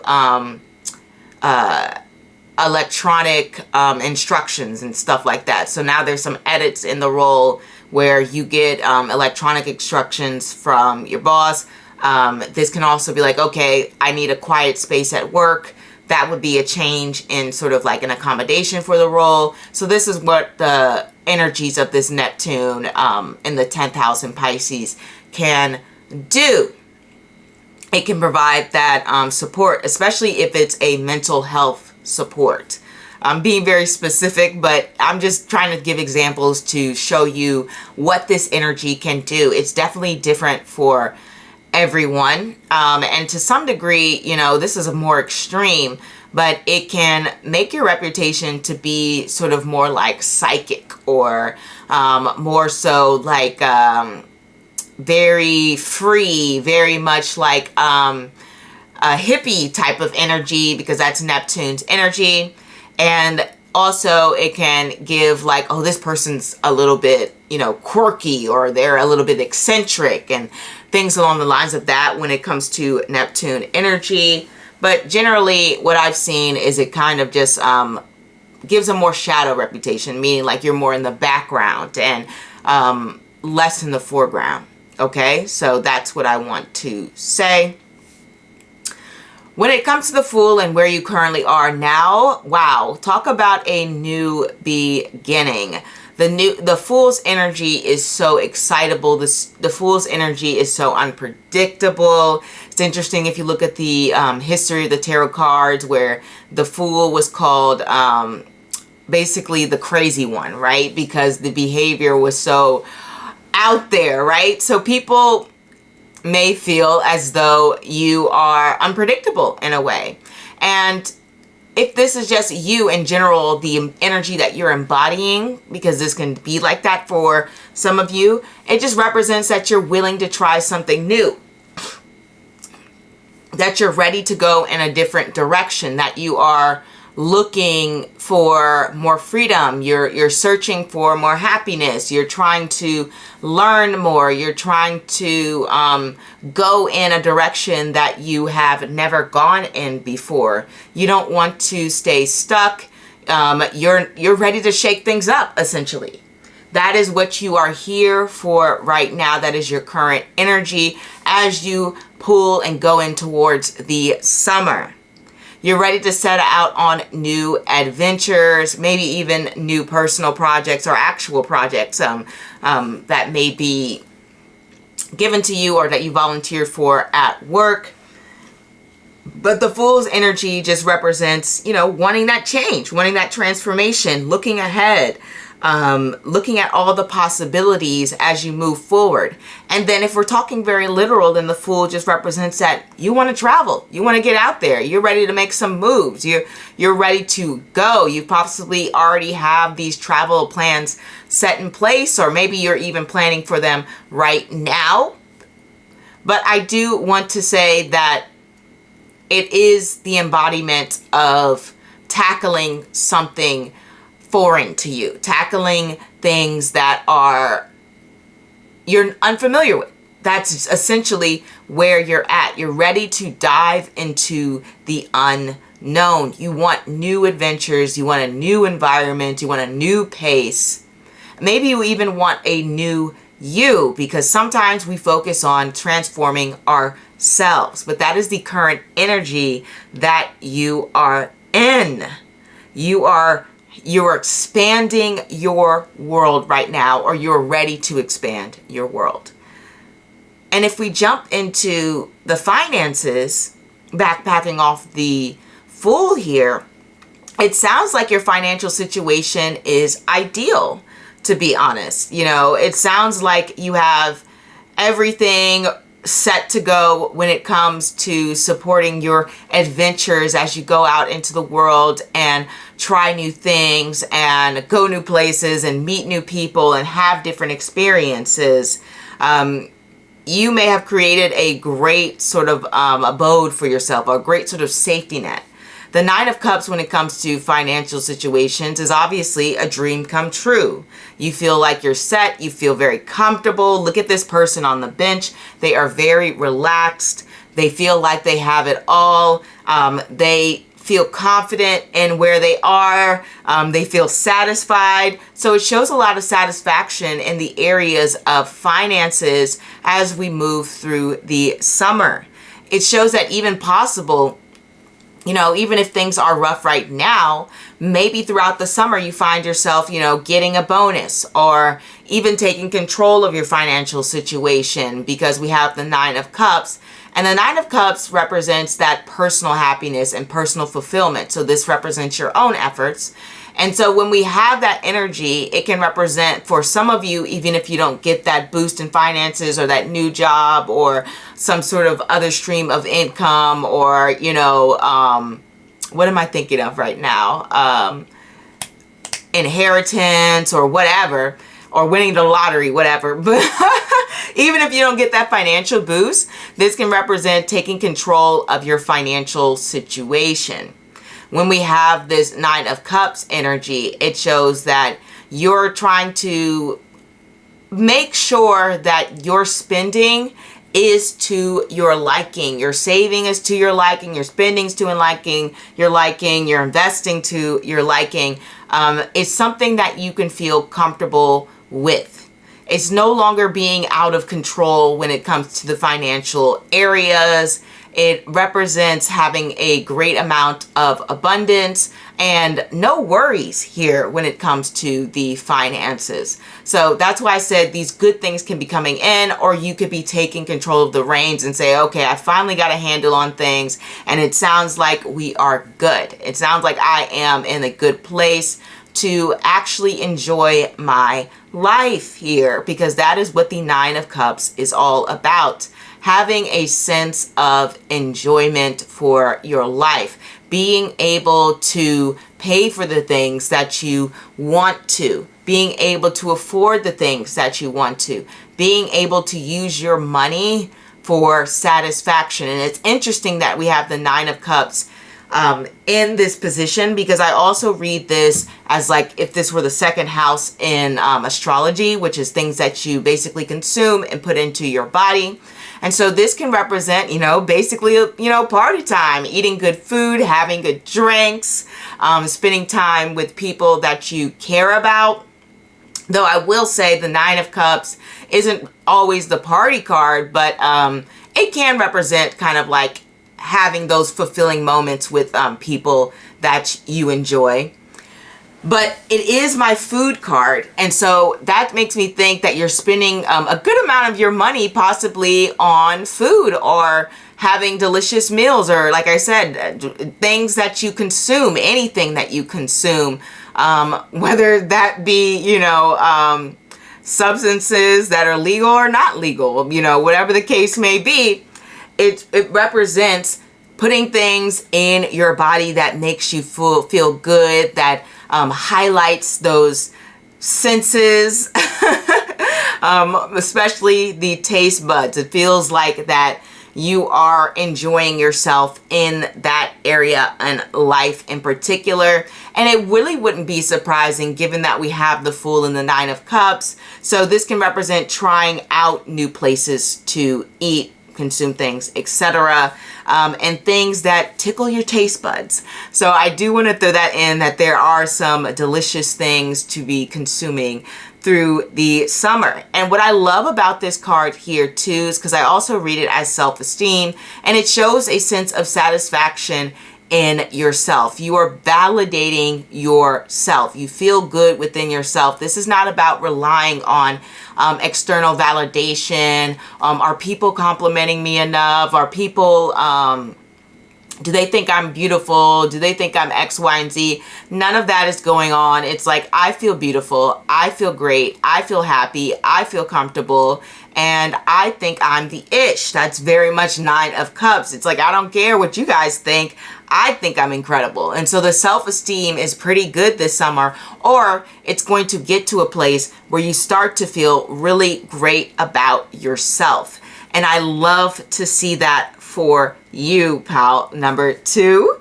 Having that sense of self-belief is really incredible here as we move through the summer, as things go on, as these 3 months pass. It sounds like you are feeling yourself, and honestly, good for you. Give yourself that pat on the back, or continue to give yourself that pat on the back. Even if you feel low right now, throughout the summer, those feelings will change and develop and grow, and you'll start to feel really good about yourself. So keep that in mind with all of those energies here with the Nine of Cups.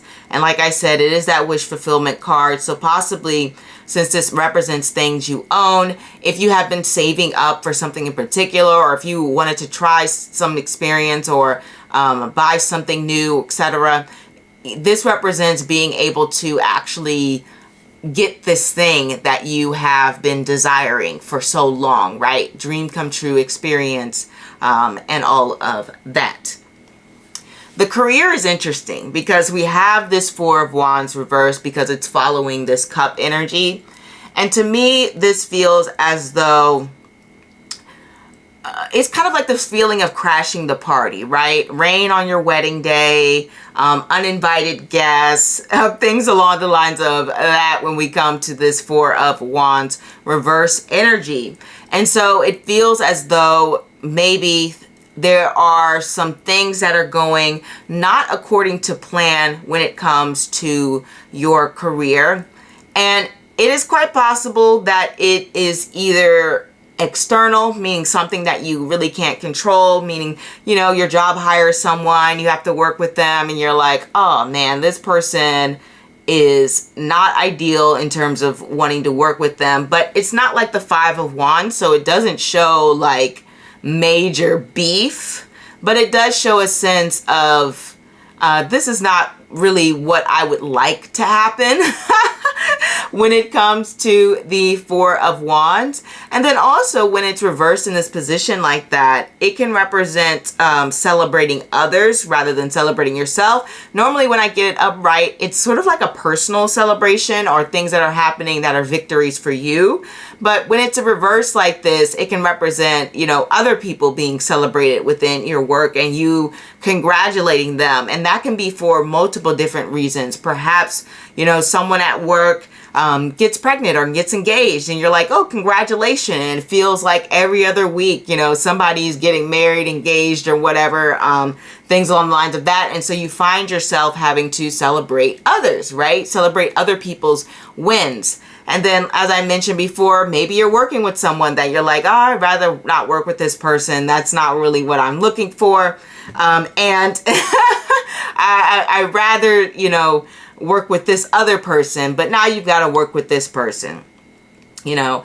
And when we also have this, as I mentioned, there are things that are not going according to plan. So maybe you had planned some sort of assignment to be due at a certain date, but then you find that there's some delays, or maybe there's some tweaks that need to be done to the assignment, or the assignment needs to be redone. This Four of Wands energy is very much like that.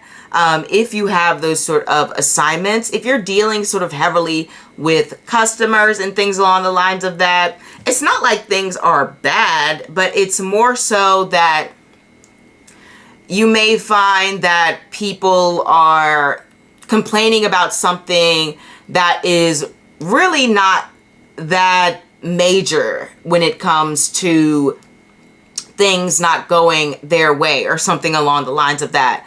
I gave the example of the wedding because the Four of Wands connects to weddings. It's kind of like, you know, you have a wedding and then the guests are complaining about the food or something like that. And it's like, okay, but the whole purpose of this is the wedding, and you're complaining about some food that isn't to your taste or something like that.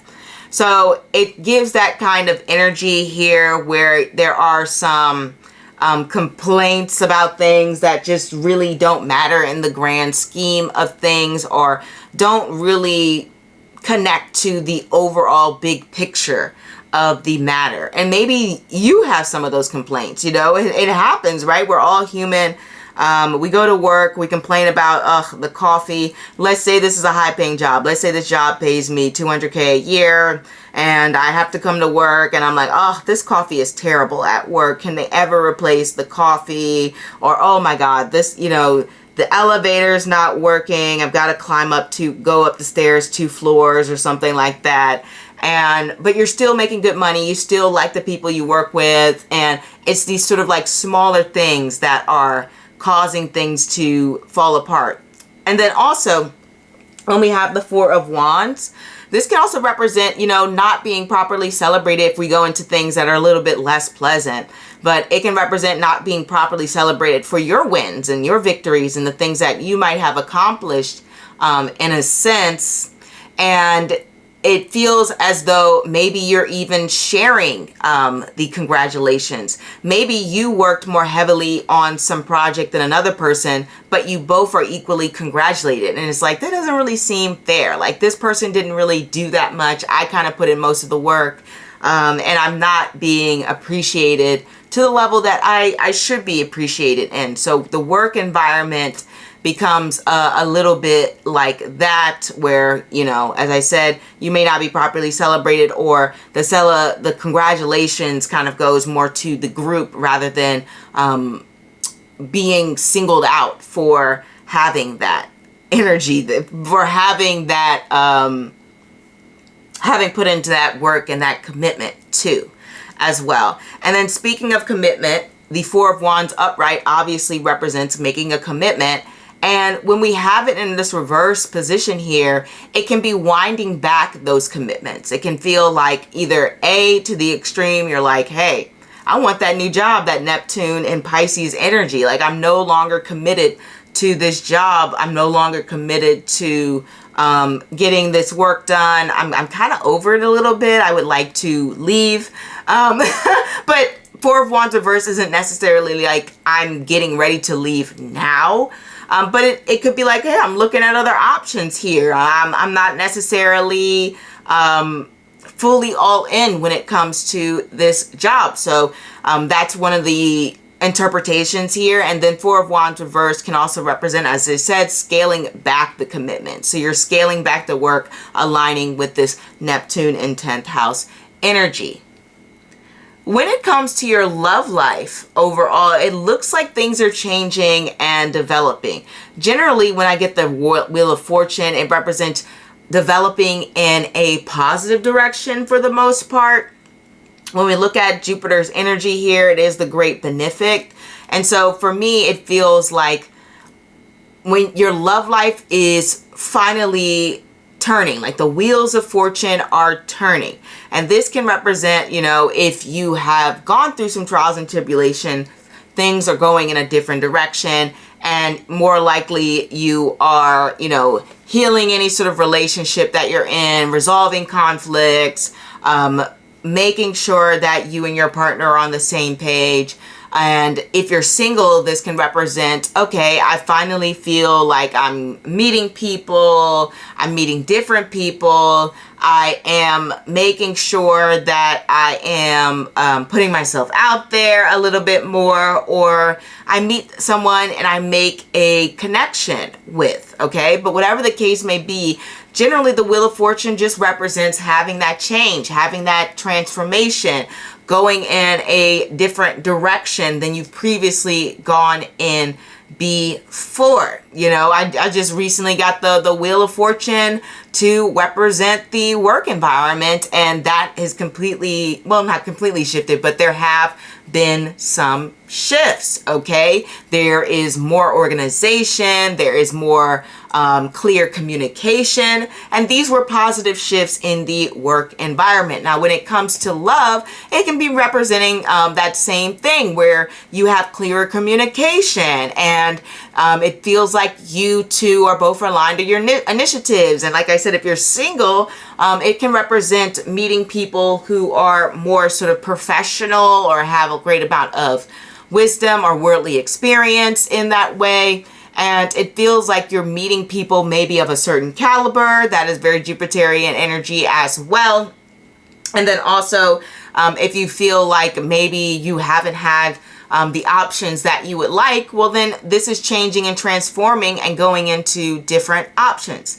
And then for those of you who are just completely uninterested in resolving, or not resolving, and moving into the love space, maybe you're very content with being single. Well, this can change, and this can say that, not this can change, but I mean, it can change. But what I'm trying to say here is if you're content with being single, you're not looking for anyone, this can represent moving into different areas, right? This can represent, you know, concentrating on, what's the word? Things that bring you a sense of expansion when it comes to knowledge, when it comes to experience, when it comes to enjoyment and fulfillment. Once again, Jupiter also connects to travel. So I read this pile here as if this were like, you know, the 5th house, or even the 7th house, and things along the lines of that. It represents like love in terms of family, represents things that you love doing. It represents, you know, partnerships and things along the lines of that with this pile here. And so what I see here is that if you are single, not interested in dating anyone, then this can represent, as I mentioned, expanding, doing more of the things that you love, okay? Or spending more time with the people that you love. It's interesting because when we have Jupiter going through things like the 7th house or the 5th house, which are areas of like relationship, connection, love, or even like I'll say the 2nd house, though I'm reading more so this card as like the 2nd house. This can represent having more time to spend with family. Like I mentioned before, going on that vacation, traveling more. This can represent having different changes when it comes to the work environment, changes that could potentially be for the better. Granted, with this 4 of Wands reversed here, you may not like the changes so much, but let's focus on this. It can represent meeting new people to potentially network with, people that seem unfamiliar to you, people that seem like they are very knowledgeable, people who are generally like I said, very professional type of interest going on here. It can represent that you are spending more time having fun. When we have the Wheel of Fortune here, when it comes to that change and that shift and that going into a lucky break, it just feels like you've had a great deal of fun and excitement this summer. It just feels like things are changing. With this Wheel of Fortune energy, it's kind of like that fifth house energy here, at least how I'm reading it as multiple things, but this can represent, you know, having, you know, having children, to be completely honest. But if you don't want children, obviously, you know, this is not going to be that for you. But I've got to give examples, how it expands things, expanding the love or the time that you spend with your children. This can even represent mentor opportunities for your children. For example, you could like get a mentor for them for like a sports league or even some sort of math tutor. That can be a positive thing if you have children. And I forgot to say this one thing, that if you're single and not looking for anyone, Jupiter is all about karmic lessons. And I wrote like a little Instagram post on it a while ago about repeating cycles and things along the lines of that until lessons are learned. And so when we have this here, it can represent that you are breaking a cycle, that you learn something important over the summer when it comes to love. Maybe you hear something, maybe you read something, whatever the case, but it gives you a new perspective on love. And that in turn obviously can change your mindset or even change your life. I already mentioned, you know, the possibility of even leaning more into any hobbies that you have, or even getting a lucky break in your hobbies. Let's say you are a comedian on the side and that is what you do after work, and then you find that you are booking more gigs for a comedy show. Not the most common example, but I'm showing you how things can expand in the areas that you love. Heck, maybe you're just an avid book reader and you find yourself reading more books and books that you enjoy and books that are great. You have more free time in this area. You have more room to relax and wind down. Generally, like if Jupiter were in the fifth house, it expands that free time. It expands that ability to have fun. It expands making time for yourself. You may even have like inspiration or a growth streak and things along the lines of that. It can even show that you find yourself basically having this change of luck. This can also represent, you know, having some financial breakthrough in terms of like gambling or things like that, or betting, or even stocks. That could represent that energy here. And that kind of lines up with your Nine of Cups energy as we see this. But either way, it can represent being unstuck from a situation. This new phase, this new cycle is beginning, new opportunities in this area. I really feel as though things are evolving. And also read this area as friends. So I already mentioned like actually having a kid, but this can represent somebody in your family having a child and expansiveness in that area. So now you're getting new family members, or even somebody in your family getting married. That would also represent extending the family, you know, having more people in your life. When it comes to friendships, this is really good too, because this can represent things are changing for the better in terms of your friendship, or just changing in general. But I think the cards here are generally positive. Like I said, the Wheel of Fortune I usually get to be pretty good and solid in that way. So it represents like the friendship dynamics are changing, or you're making new friends. It can represent feeling closer to, you know, other friends, opening up in different ways, joining even like new social circles to meet more people, feeling as though your friends are very supportive of you, especially with that Wheel of Fortune energy and that Jupiterian vibes. Jupiter is like one of the most supportive planets, for better or for worse. You know, they support your good habits, they support your bad habits, they support your good ideas, they support your bad ideas. But it just represents having more support when it comes to your friendships. And this is also letting go if you have any like toxic cycles with friends and you're moving away from that. You're like, oh, no, thank you. I don't want that in my life. No, and you're moving to a better place. But as I mentioned, it represents generally good changes. It represents generally better communication, expansiveness of that area, and just feeling closer and loved. But things are definitely taking a big shift. When we have this Page of Wands representing things overall, we all know the Page of Wands is a very spontaneous card. So this summer, you're really leaning into this spontaneity. You're really leaning into making exciting plans. You're trying to make sure that you just have some sort of va-va-voom or action in your life. The Page of Wands is playful, you know, they get easily distracted. It shows that, to me, the overall vibe wants to have that less responsibility. The Page of Wands is not the most responsible card. Like I said, they get a little bit easily distracted. They want to goof off a little. They play too much. They joke around.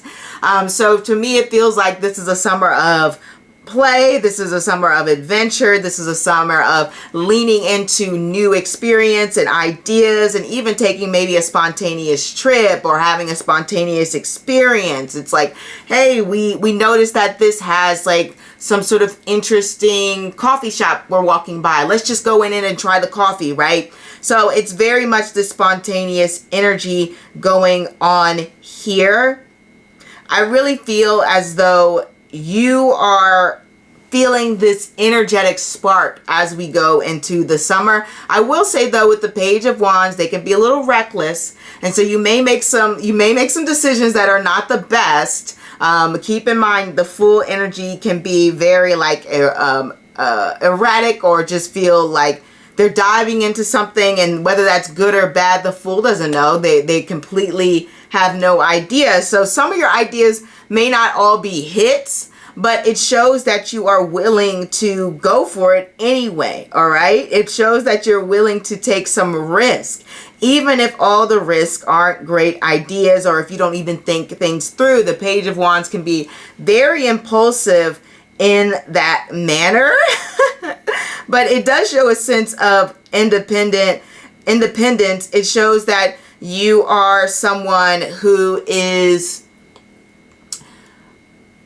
drawing off of your own desires, meaning you're not listening to anyone else. You may receive some ideas or something like from other people or directions or whatever, but for the most part, it's like, I'm on my own vibe. I am doing my own thing. I am ready to just live life and enjoy its passions, okay? But be aware that sometimes the Page of Wands, because it represents your energy and things along the lines of that, you could burn out easily, okay? The Page of Wands can be a card where they lack direction, or they lack balance when it comes to the responsibilities, or they even might let some things go or neglect some things. So be on the lookout for that, and do your best to remain balanced this summer.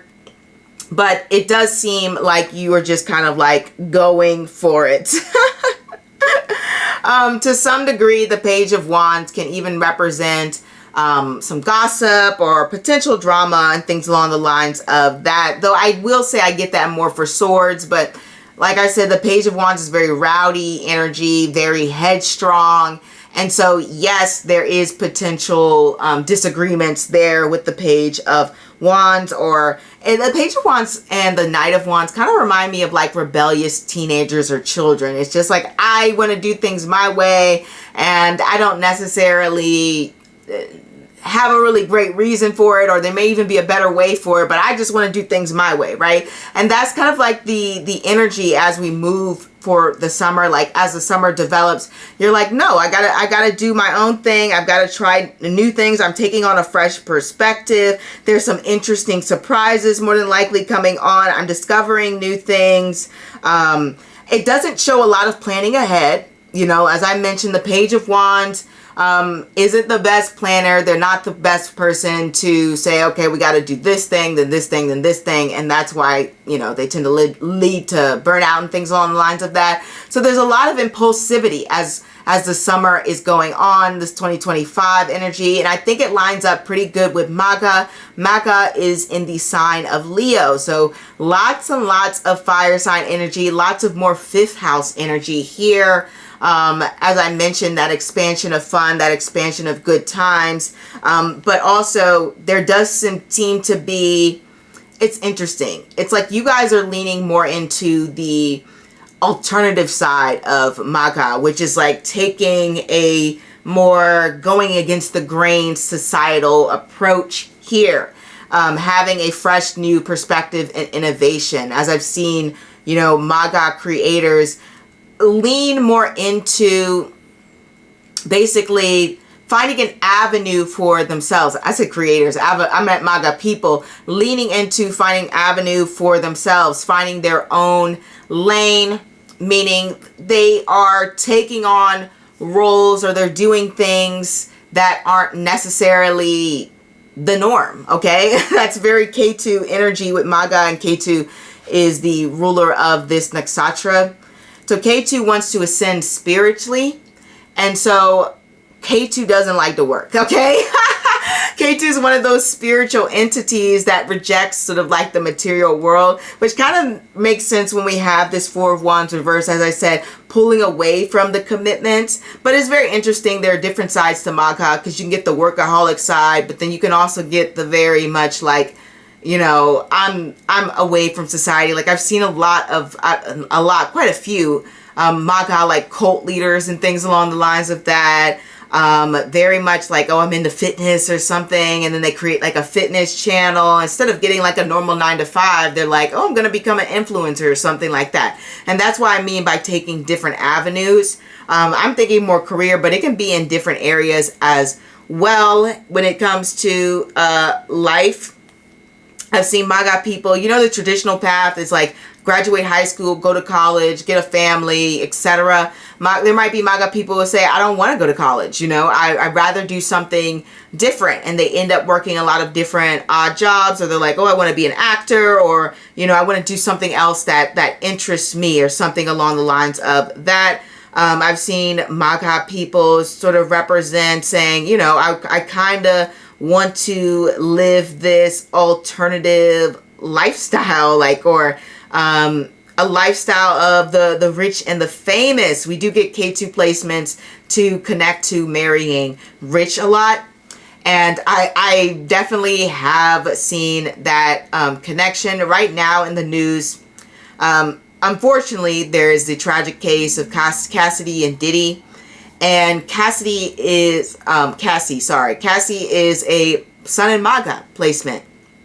And you can see, obviously, from the outside looking in, it looks like she's living this very glamorous life. She is, you know, dating this billionaire. And so it does give that extravagant lifestyle on that end. And so you might even be leaning into that, you know, especially with this Nine of Cups. Having these dream come true moments financially may seem like, oh, okay, well, I want things to be grand and grandiose and things along the lines of that. You can even see it from like Donald Trump also has a Maga placement. I went to Vegas one time and we were going through all the different hotels. And I'll say out of all the hotels, his was the one that was probably the classiest, and it was the only hotel that we went to in Vegas that didn't have a casino. So you see how it's like I'm straying from the norm, I'm straying from things that are typical, and I'm going into a place that's different. And we know Maga has this symbol on the card of like this throne, the magnificent one, and so it does embody a lot of that royalty and glamour going on here, and freedom. And I don't care what people think, long as I'm getting the things that I desire. And there is an element of sort of traditionalism, but I don't see that more with this spread. That might be for somebody else here, where you're like, I want to do things a little bit traditional in that way. Interesting. because we have the traditional side of MAGA, and then we have I'm breaking free and I'm going against the grain. I'm going against what is acceptable, or what is, you know, I guess I just said it, what is acceptable. But anyway, I have been talking for quite some time, pal number 2. Didn't mean for talk to so long, but hopefully this resonates. I do want to say expect the unexpected with MAGA. K2 energy is very unpredictable, and it's powerful, okay? So hustle vibes, well, to a degree, you have big ambitions, and so you'll be working probably on your personal ambitions with this Page of Wands here. But I will say, like I said, not a lot of planning, but there's definitely a lot of confidence, and I really love that for you, pal number 2. And hopefully you have a beautiful summer. And don't forget, I go live on the weekends. Check it out, time out on the community tab. And I offer private readings, so check that out below. And I'll see you next time. Au revoir. Hey, pal number 4. Let's get into your summer 2025. We have the Temperance, representing where you currently are. The Six of Swords, representing finance. The Nine of Wands, representing career. The Ten of Cups, representing love. And the Temperance card, wow, again, representing the overall vibes of the summer. We also have our Astro dice that we want to throw in here. Whoop, almost flew over the place. We have in the 7th house, Saturn and Taurus. So Saturn in the 7th house in Taurus. And we also have our Nakshatra cards, which I have pre-selected to save some time. We have Shravana. Let me pull this up a little bit so that we can get all the cards in here. So, pal number 4. It looks like this summer is the summer of balance and moderation, peace, harmony, and patience, okay? So it looks like you're in a place in your life where things are actually seem to be very, what's the word, calm right now, or at least you are inspiring for calm, okay? Especially with the Temperance card here. The Temperance card is definitely a card in which you are looking to have a natural flow in your life. You're looking to maintain harmony. You're looking for peace. And that's what you're trying to achieve right now.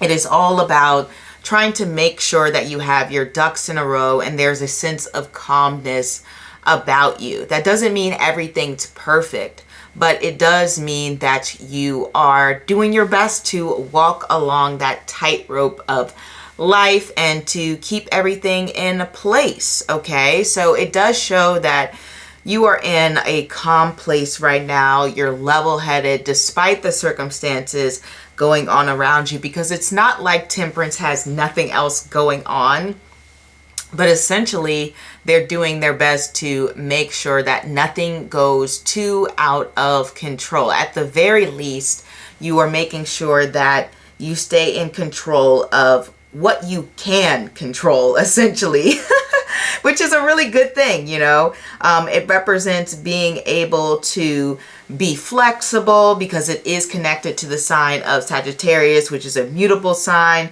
But at the same time, you're making sure that there is a sense of consistency and stability within your life. And at the same time, you're also thinking about moving towards your passions and maybe even having a sense of inspiration about you, because Sagittarius is that sign of inspiration. It is the thing that motivates you towards success. So you may even feel particularly motivated. We also have the Temperance card because it is connected to Sagittarius in a way.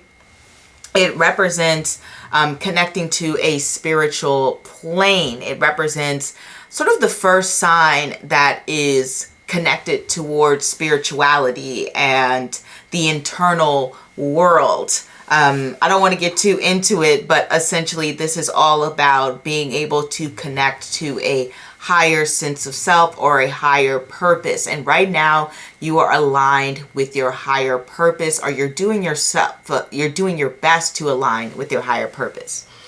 I almost forgot about these Astrodites here. Normally I start with them, but I guess that message was calling me in first, probably because we got Temperance twice. And so when we have Saturn in the 7th house, in the sign of Taurus, okay? So Saturn in general in the 7th house is going to bring about a transformation within your relationships, okay? Saturn wants to get rid of all of the things that are not working, and it wants you to create new patterns within your relationships, okay? Saturn is a planet that has to do with stability, long-term success. It has to do with dedication. Saturn actually really loves being in the 7th house because it is exalted in Libra, and Libra naturally rules the 7th house. You don't really think about that because Saturn, people sort of look at that as being the planet of gloom and doom and restriction, and it's horrible. But honestly, restriction and discipline is a good thing, especially in marriage, right? There was something that I heard this therapist say once, and it was, marriage is for disciplined people, or partnerships are for disciplined people, which is why Saturn is exalted in the sign of Libra, because it's the planet that rules discipline. Now, what did she mean by that? She meant that the reality of marriage is often quite in opposition to the fantasy. I think most people, especially when they're younger, when they think of marriage, they think of this harmonious, beautiful, fairy tale like relationship where there's no issues or there's barely any issues and you just love each other all the time, every day. The reality of the situation is people go through stuff, right? There's ups and downs in relationships. There are moments where you just don't like each other. There are trials and tribulations, financial issues, issues with family. Maybe their parents have to live with you and you don't like their parents, or vice versa. There's a lot of things that go on in a marriage that can cause a lot of instability.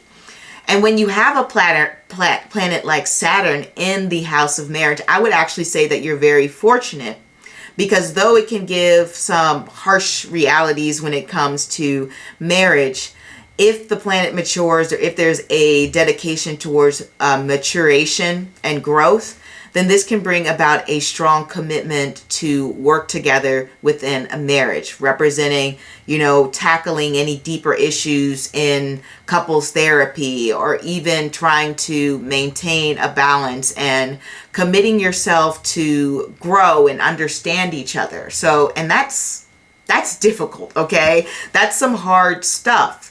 But these are the things that create a great marriage. And I'm not talking about dedication to someone who is just generally an awful person, but dedication to someone who has a good heart, but maybe you guys are going through some issues right now. So that is what the planet Saturn does. It's like saying, hey, I'm going to stick this out so that we can work together. And obviously they should be doing the same. Otherwise it's not equal, right? And Libra 7th house likes equality and fairness. So when it comes to the summer, it can show a new level of dedication and work ethic when it comes to your relationships.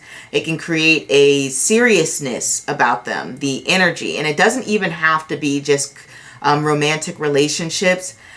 What I have found is the 7th house is kind of like relationships that you work with either consistently, one-on-one, or for some time, like a long period, or even just on a consistent basis for a season. For example, you could have like your 7th house rule a coworker. If you work with this coworker, pretty much every single day, and you guys work on various projects and you complete things together, that can be a 7th house relationship. If you work very closely with your boss, almost 5 times a week, I mean, let's be honest, you're probably spending more time with your boss than you are with like your family or your friends. That might be 8 hours a week, 5 days a week. That's 40 hours together. That is a commitment. That is a relationship. And that can be 7th house as well. can also represent an audience, right? And so when Saturn goes to the 7th house, it wants to build a long-lasting audience. So if you're somebody who is in entertainment, media, content creation, something along the lines of that, or even a business, because that can rule clientele, then that represents gaining loyal clientele, having a stable fan base, having people who are truly there to support you, rather than just maybe fleeting customers or clientele who may just buy one thing and, you know, go away, or things along the lines of that. So yes, it can be hard because Saturn wants to make sure that you are addressing any weaknesses in this area. That is what the planet Saturn does. It highlights those weaknesses and it adds pressure. You heard the saying, pressure makes diamonds. That's what Saturn wants to do. It wants to turn the 7th house into a glowing, shining diamond, so that you have supportive relationships, so that you have people that you rely on, so that you have a understanding of any relational patterns, because I've seen people who've had Saturn in the 7th house and they have early on in their life formed relationships with people who didn't treat them the best. And as they grew older, they grew stronger boundaries, they grew better rules and restrictions for themselves, and they also understood themselves and why they chose those people. So they took a deeper dive into why they were choosing people who just weren't good for them, or they were able to even spot patterns and recognize when someone wasn't being the best partner to them early on, so that they could avoid those type of tumultuous relationships. So it made them put in that hard work to find someone who was good for them. So I do want to say that. In the sign of Taurus, that is an interesting aspect here, because Taurus obviously highlights issues when it comes to families. It highlights good things too as well. So it's not just about issues. And so this can also represent maybe having more dedication to the family as well. And I do want to say, because we start off with this Temperance card and we have this sort of Temperance card twice here, and it connects to Sagittarius, as well as we have this 6 of Swords. It can represent some traveling in the summer, especially since when we have Saturn going to the 7th house, it's like I'm separating you from people around you, and I might be attracting more foreigners. I might be attracting more people into your life that you're not used to, people that can teach you things that will be transformative to how you form relationships in the future. And so there can be some travel here. There can be some meeting of characters that you're just not familiar with in the long time. But the main theme is to cause you to deal with any relationship issues that may come up, especially within the family. It can also represent like your relationship with money here. So that's an interesting aspect that we want to go to when we talk about Saturn being in Taurus. It's saying that, hey, you might need to evaluate how you have this relationship with money, how you spend money. I was just reading a book that was talking more so about financial trauma and familiar patterns when it comes to spending money, how some people, they're afraid to spend money, or some people, they feel like they'll never get money, so they spend like there's no tomorrow. And these are things that you might even be addressing over this summer, especially since we have this 6 of Swords here, okay? You know, it's a very interesting transit, or I should say placement, because it's not really a transit here. I'm just reading it that way. But it's a very interesting placement when we see this energy here, because this really does cause you to take a hard look about, as I said, your relationships, and even your relationships with familiar patterns and money as well, and even your own self-worth, and how you're evaluating your self-worth here. It can represent that, hey, maybe you're getting a lot of your self-worth from other people and validation from being seen from other people, which to some degree we all get that, but some people base their self-esteem more on the validation of other people than others, and that cannot be good because obviously the opinions of others can change very quickly, right? And so for some of you, it may be taking a closer look at that, especially when we get into this 6 of Swords here. Now, the 6 of Swords is a very perfect card, I think, for this spread, especially when we're talking about the self-esteem and we're talking about developing new habits in that area or new ways of thinking about yourself. The Six of Swords represents moving to a better place and getting out of this area which is tumultuous, that doesn't support you, where there's a lot of even self-sabotage when it comes to finances, or even when we have this Five of Swords, like Six of Swords is coming from the Five of Swords. The Five of Swords can represent having people sort of like scam you out of money, or, you know, people feeling maybe even entitled to the things that you have worked hard for and owned, and things along the lines of that. And maybe even having some regretful patterns when it comes to your spending. So when we get the Six of Swords cards, I think this is a great card to receive for the summer 2025 because it shows that you're moving to a better place. Yeah, you may have had some regrets about, you know, financial situations in the past. Maybe you've had some overabundant spending, or maybe, like I said earlier, you have been very restrictive about your spending. Maybe you spend more on other people than yourself, or vice versa, or things along the lines of that. Maybe you have even taken on some jobs or even gigs that didn't pay you enough, like this Five of Swords here. When I get the Six of Swords, and as it's moving from the Five of Swords, the Five of Swords can represent being underappreciated when it comes to what you should be paid and what is your worth. And when we get to the Six of Swords, it's like you've realized your worth and you've moved on from that place that showed no appreciation for you, where there was a little bit or a lot of undervaluing of yourself and what you have to offer. And now you recognize your worth and you're moving on to the next stage where you can potentially make more money. You're like, it's time to look back. It's time to move forward, and there's no looking back when it comes to being in this rough place financially.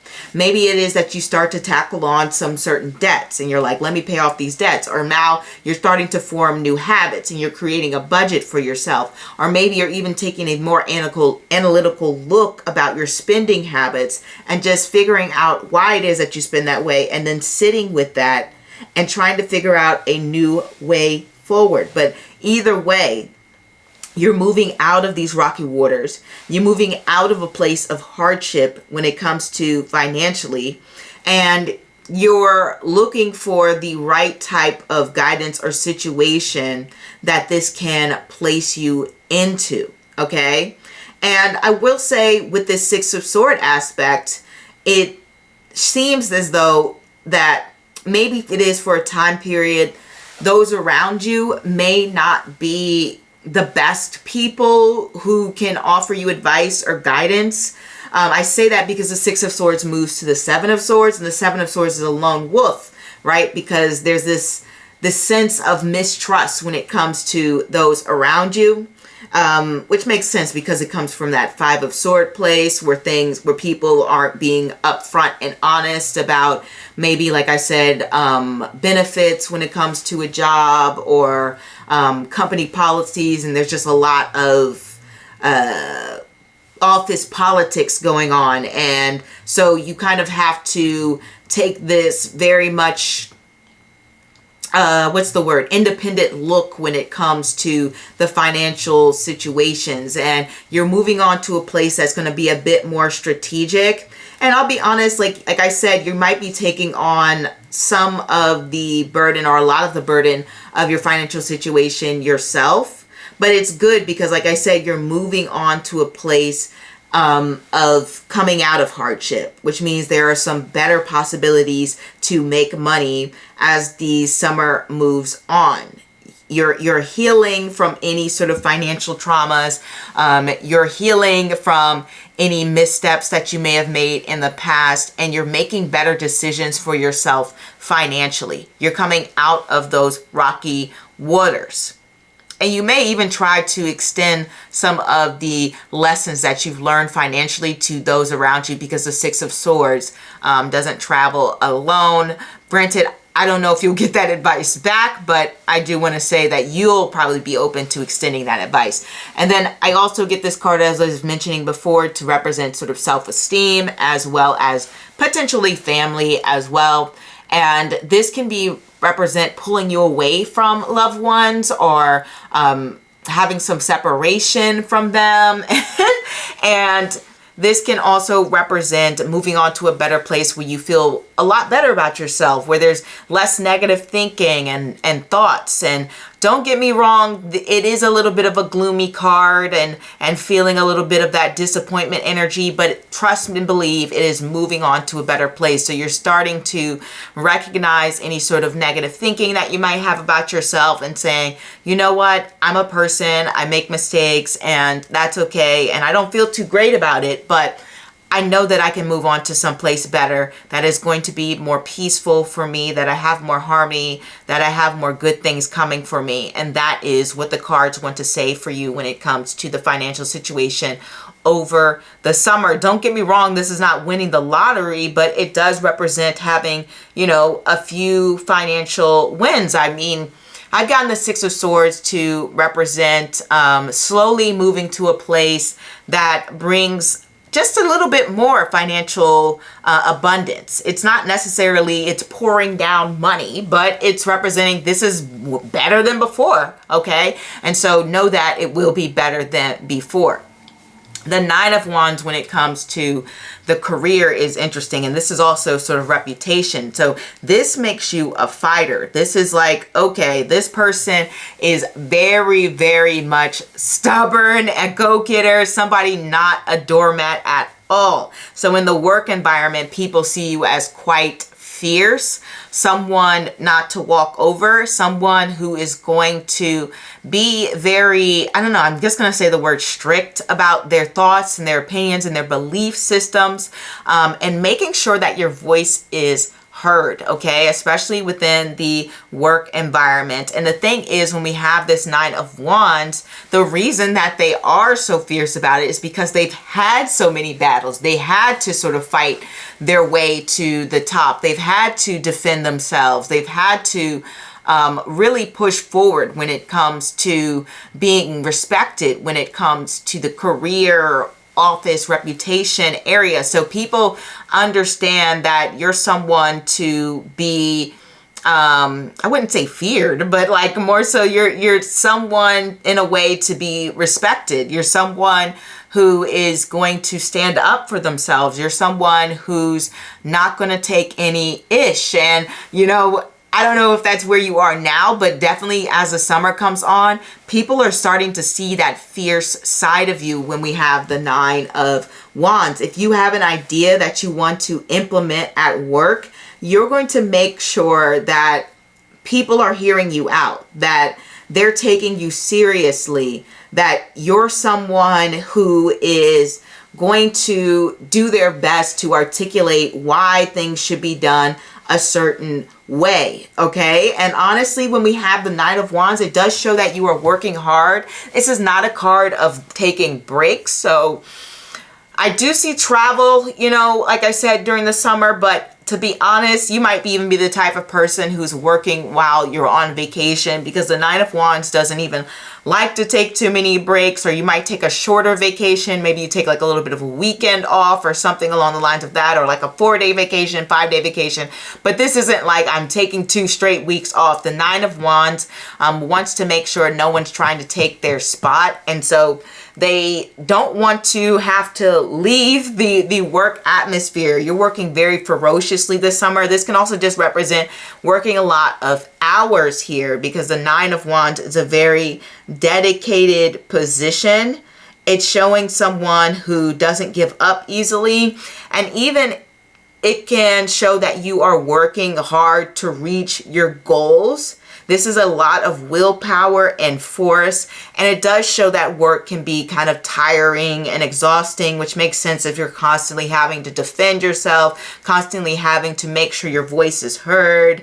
But it does show that you are tapping into this inner force within you to keep going and making sure that you achieve success. You are making sure that the lessons that you have learned along the way are being implemented. You are enduring quite a bit at work, okay? When we get this Nine of Wands energy, it definitely shows that, you know, people can be quite irritating when it comes to the work environment. And you're going to have to sort of endure all these different personalities or intricities or quirks about people, and it can just feel like a heavy load. Nine of Wands is definitely heavy when it comes to the work responsibilities. There's a lot to take care of. There's a lot to take care of when it comes to work. There's a lot of work being piled on. You might even be getting more work than you should be when it comes to this environment. Possibly this is like, oh, someone quits and you have to take on their workload, or they're just overloading you with a bunch of tasks, and you're having to push through all of that. And it does feel like a little bit of a battle within the work environment for you, okay? So I do want to say that there is a lot of pushing through, a lot of enduring, a lot of like, oh my gosh, I have to be so resilient when it comes to going to this job. Maybe you're got to sit through an hour of traffic. You got to wake up early, and then you've getting emails and messages. As soon as you walk in the door, people need things from you. There's a lot of inner strength and needing to be patient throughout the summer. There's this theme of patience here when we have these cards. And it's really not surprising that you're working this hard, because we do have Sharavana.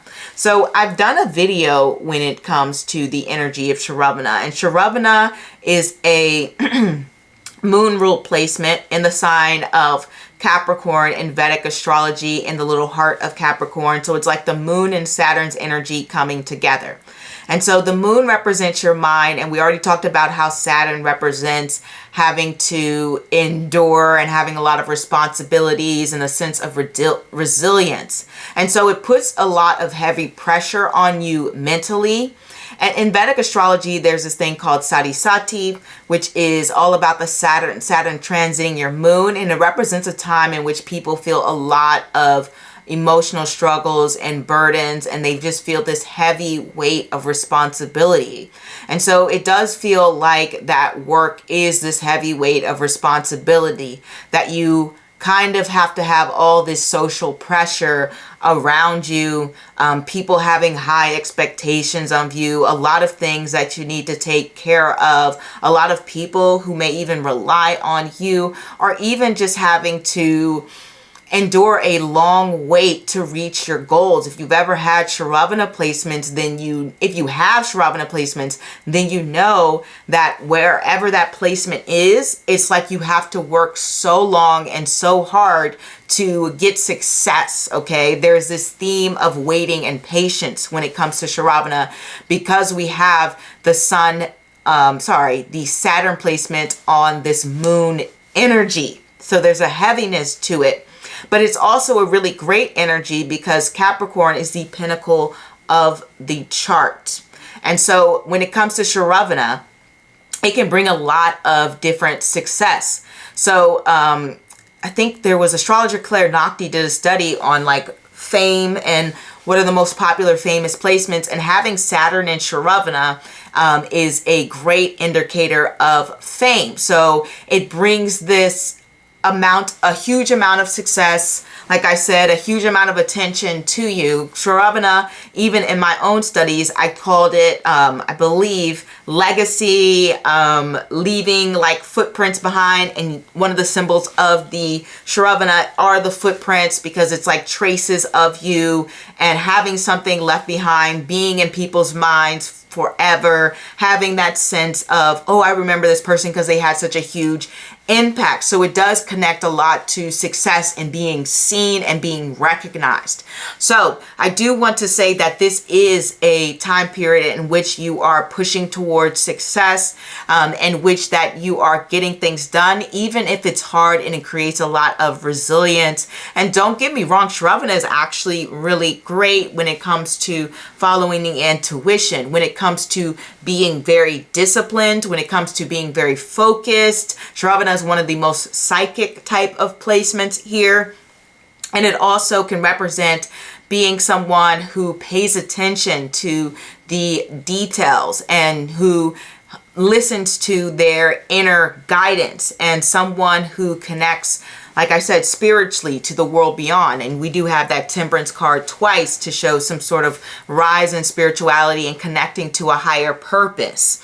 So there may even be, it's like you may even be hearing like this calling towards something, and think something along the lines of that. Okay, there may even be some sort of like spiritual awakening thing going on this summer, feeling more intuitive, especially since we have this 10 of Cups here representing like things that you love. So if you are someone who is, you know, has some sort of psychic abilities, interested in tarot, interested in some sort of occultist medium, the summer is a great time for developing those abilities, okay, and honing them and listening to your inner voice. And I do want to say this one thing, that Shravana connects a lot to having faith.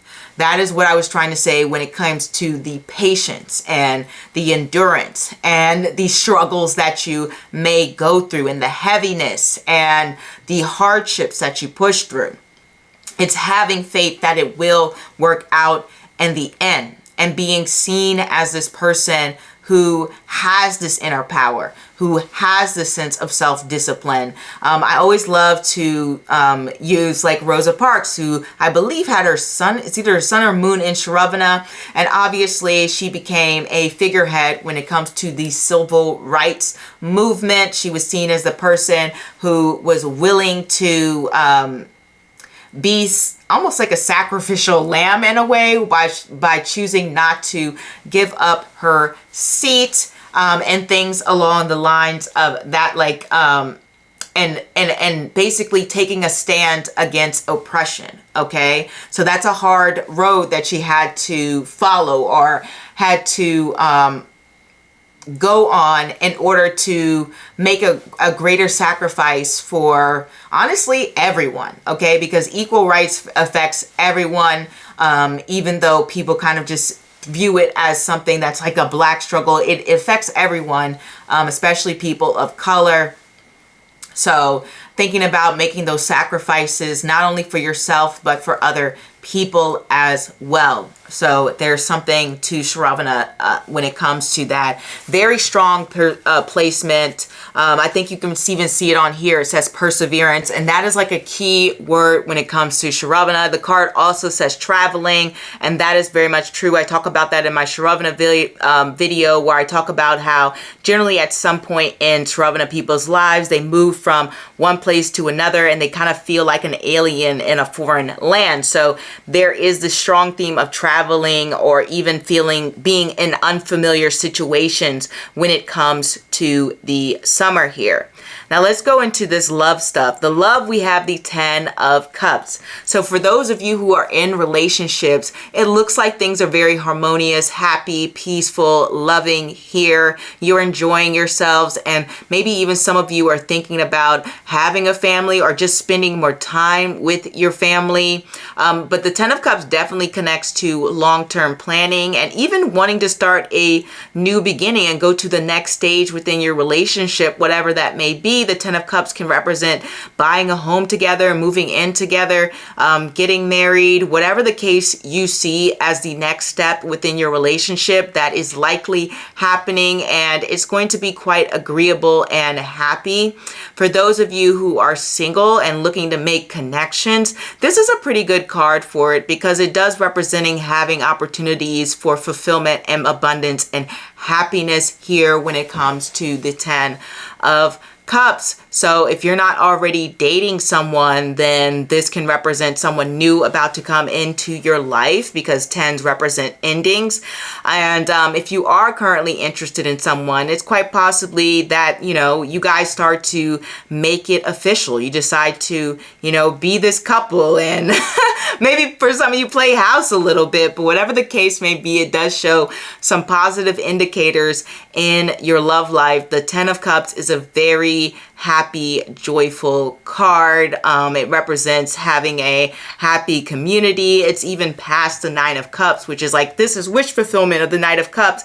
Nine of Cups, the Ten of Cups is like, this is wish fulfillment for all. So it does show a lot of happiness when it comes to the love area, not just for you, but the person that you are with or that you're dating.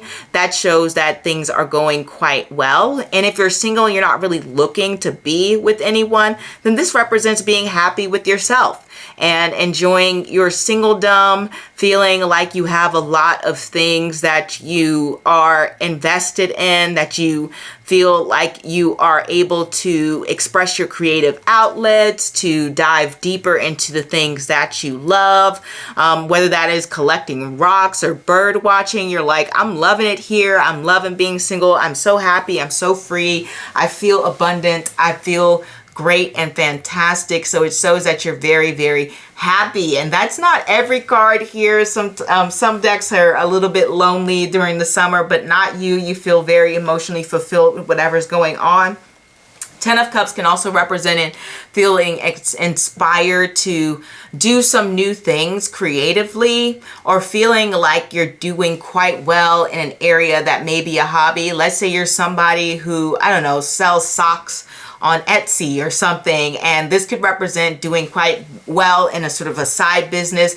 I read this pile as being sort of like things that you love to do and more hobbies, as well as love and connections and friendships and things along the lines of that. And so this can show that if you have a hobby in which that is like sort of like a side business or a side hustle, that's doing quite well in it. It represents having a good amount of support and appreciation, and a lot of compliments, good reviews, and things along the lines of that.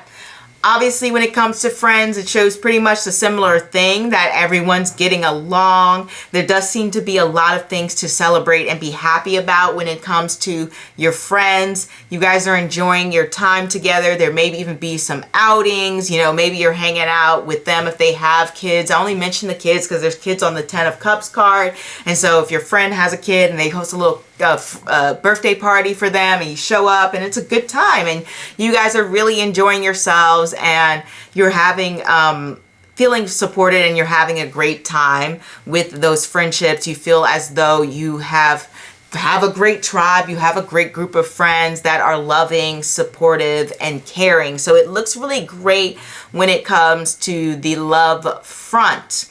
Temperance shows that this summer is more peaceful. You're feeling lighter. You feel like you're coming from to a place of healing after maybe even a rough period, since we got Temperance twice and we know that it follows the Death card, which can be quite dramatic and maybe even traumatic. But it does show that this summer is leveling out, that things are a bit more comforting. It feels a little bit more calm. And honestly, I feel as though might even be looking for the right balance in which to live your life. You know, it just reminds me of, you know, making like your favorite drink. Like, people like lemonade different ways. Some people like lemonade really sour. Some people like it really sweet. And Temperance is all about finding that balance. And this summer, it's like I'm finding the right lemonade, but basically I'm finding the right vibe to be in.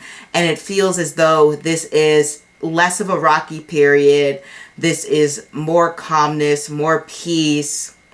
And also possibly even meeting more people coming into your life. And as I mentioned before, because Shravana connects to learning and Temperance is connected to Sagittarius, which rules the 9th house, you could be learning a lot this summer. Now, what about, it depends on you and your interest in the things that inspire you.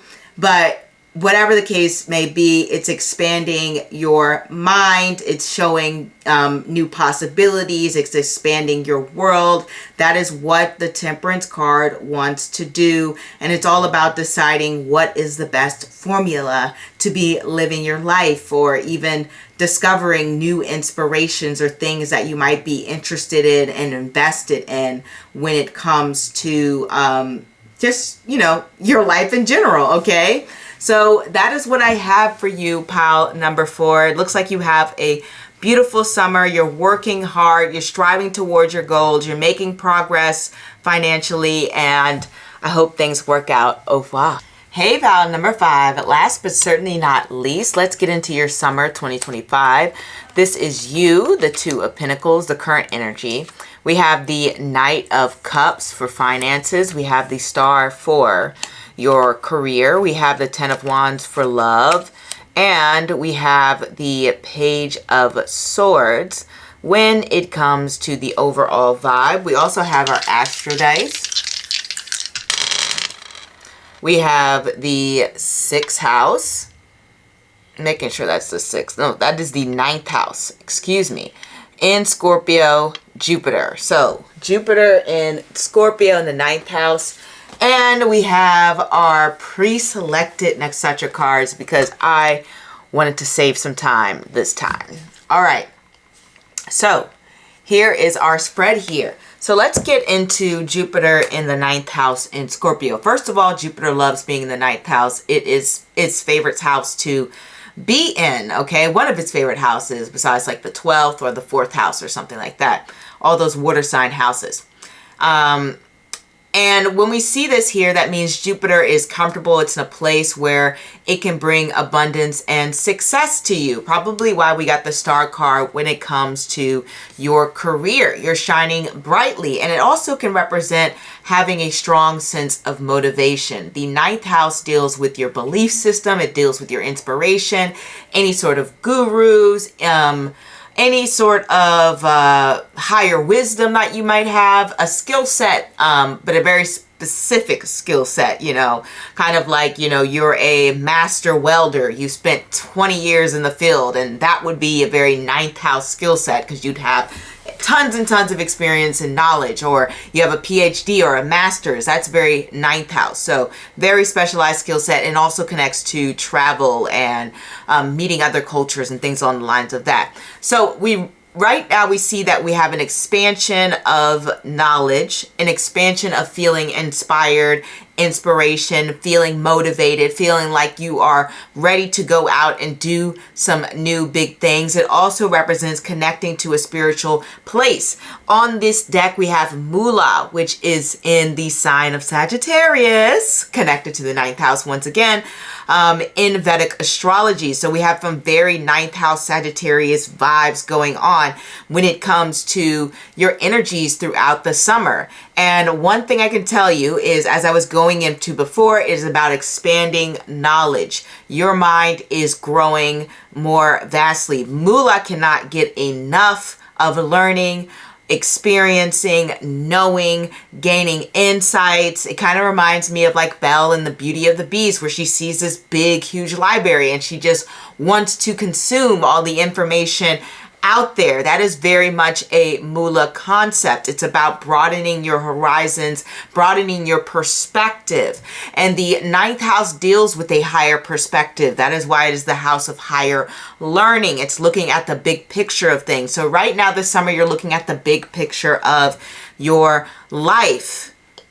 If we're going to talk about things that are a little bit more grounded, then this can represent quite literal travel, especially when we get the 2 of Pentacles here. I do get 2 of Pentacles to represent distance in general, as well as the Star card, because it's something that is far away and a little bit untouchable, right? Because it's hot, you know, it's a sun, right? Technically the star is a sun, or the sun is a star.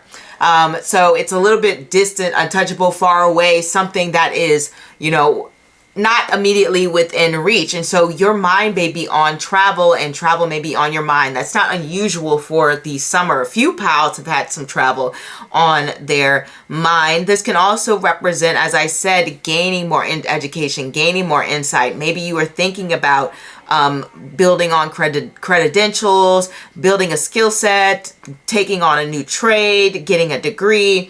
All of these different things can fall under that. And this can also represent like gaining other types of skills, because For example, I remember I had a ninth house transit and I was just watching a bunch of different media, but not just media, the history of media, things that went on in the 70s, the 60s, the 90s. Like, I just wanted to know the history of media, okay? That was my interest. And so I feel like this summer you're diving deeper into the things that interest you and you're building your knowledge base on it.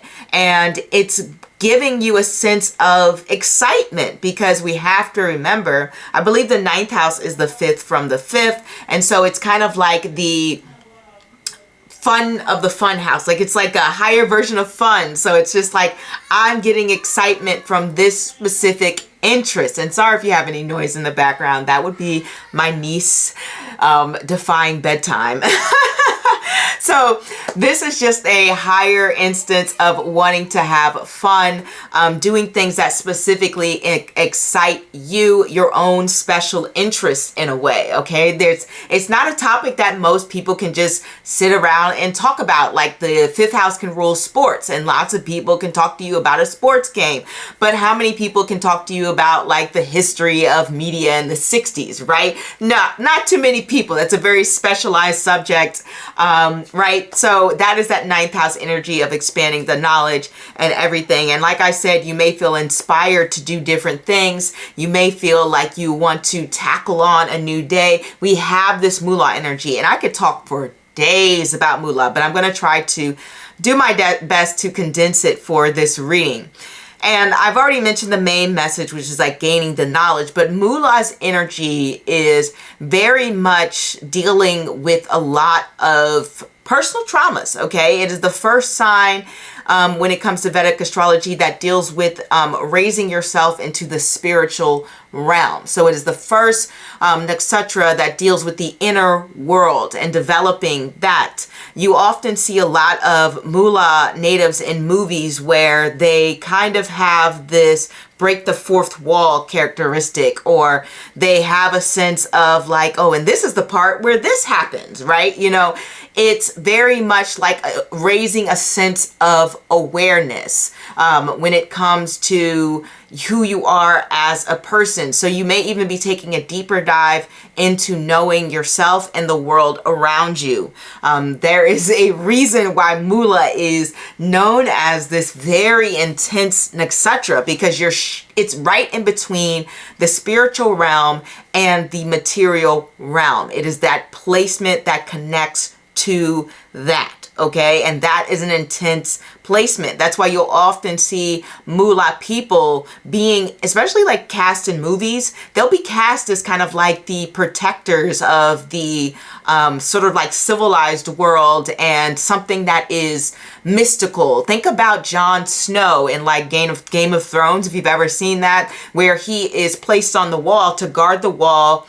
And in thousands and thousands or hundreds and hundreds of years, there's been nothing really bothering the wall. But then you have these mystical creatures that no one's even heard of, and they're coming to attack and destroy, I guess, all of civilization, really. And he is a Moolah placement. So Moolah placements are kind of there to protect the world order, right? So this kind of intense energy of Moolah may be following you throughout the throughout the summer. And it's actually funny, you'll see a lot of Moolah people placed in horror movies as well, because they have a sort of spooky, unnatural, paranormal element to a lot of horror movies.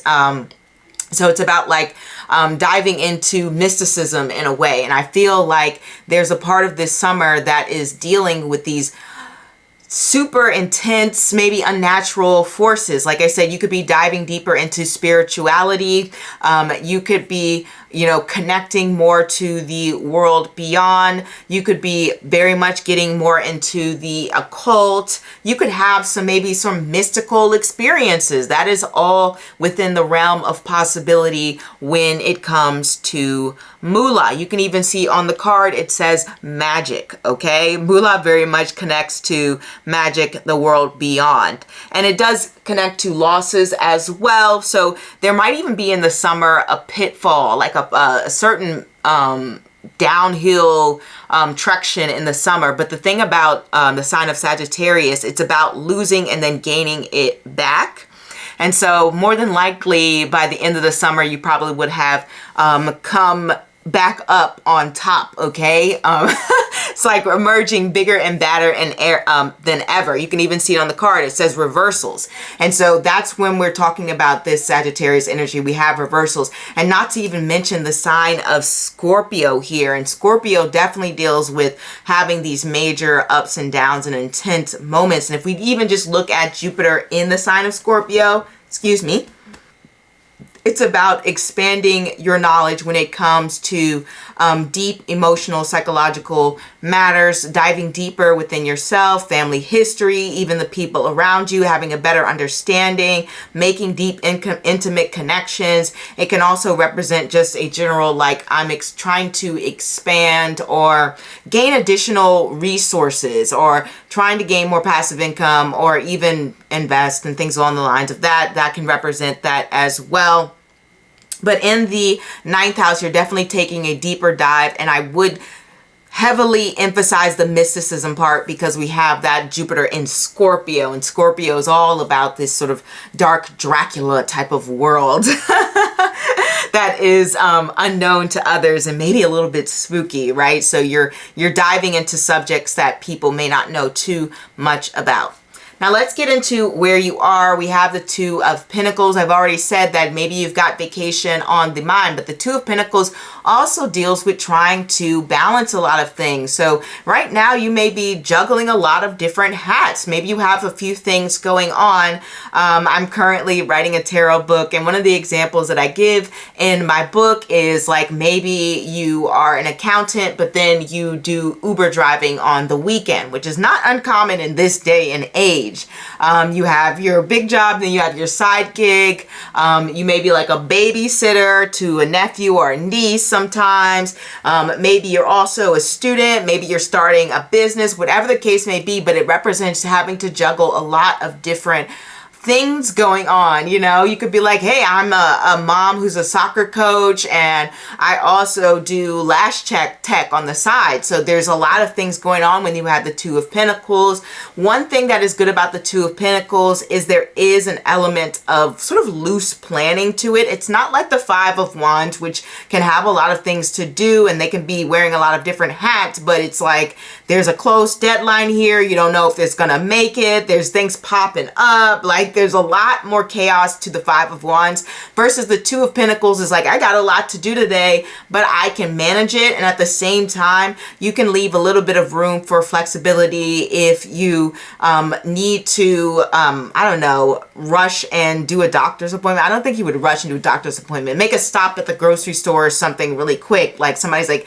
hey, can you pick up some milk on the way home? And you're like, yeah, I can do that. That's a very Two of Pentacles type of energy. It leaves a little bit of room for a change of plans, always willing to be a little bit more flexible, and at the same time you have a general idea of how things are going to go, how they're going to play out. It's like I said, it's walking that tightrope, but you're able to maintain that balance. And also can represent a mindset of having a lot more fun. The Two of Pentacles is a very sort of jovial card, loves to joke around, has a lot of friends that they kiki with. I always get the Two of Pentacles when it comes to like friendship, two peas in a pod, you know, things along the lines of that when it comes to the Two of Pentacles. And so you may feel like you're having some very good, strong friendships right now.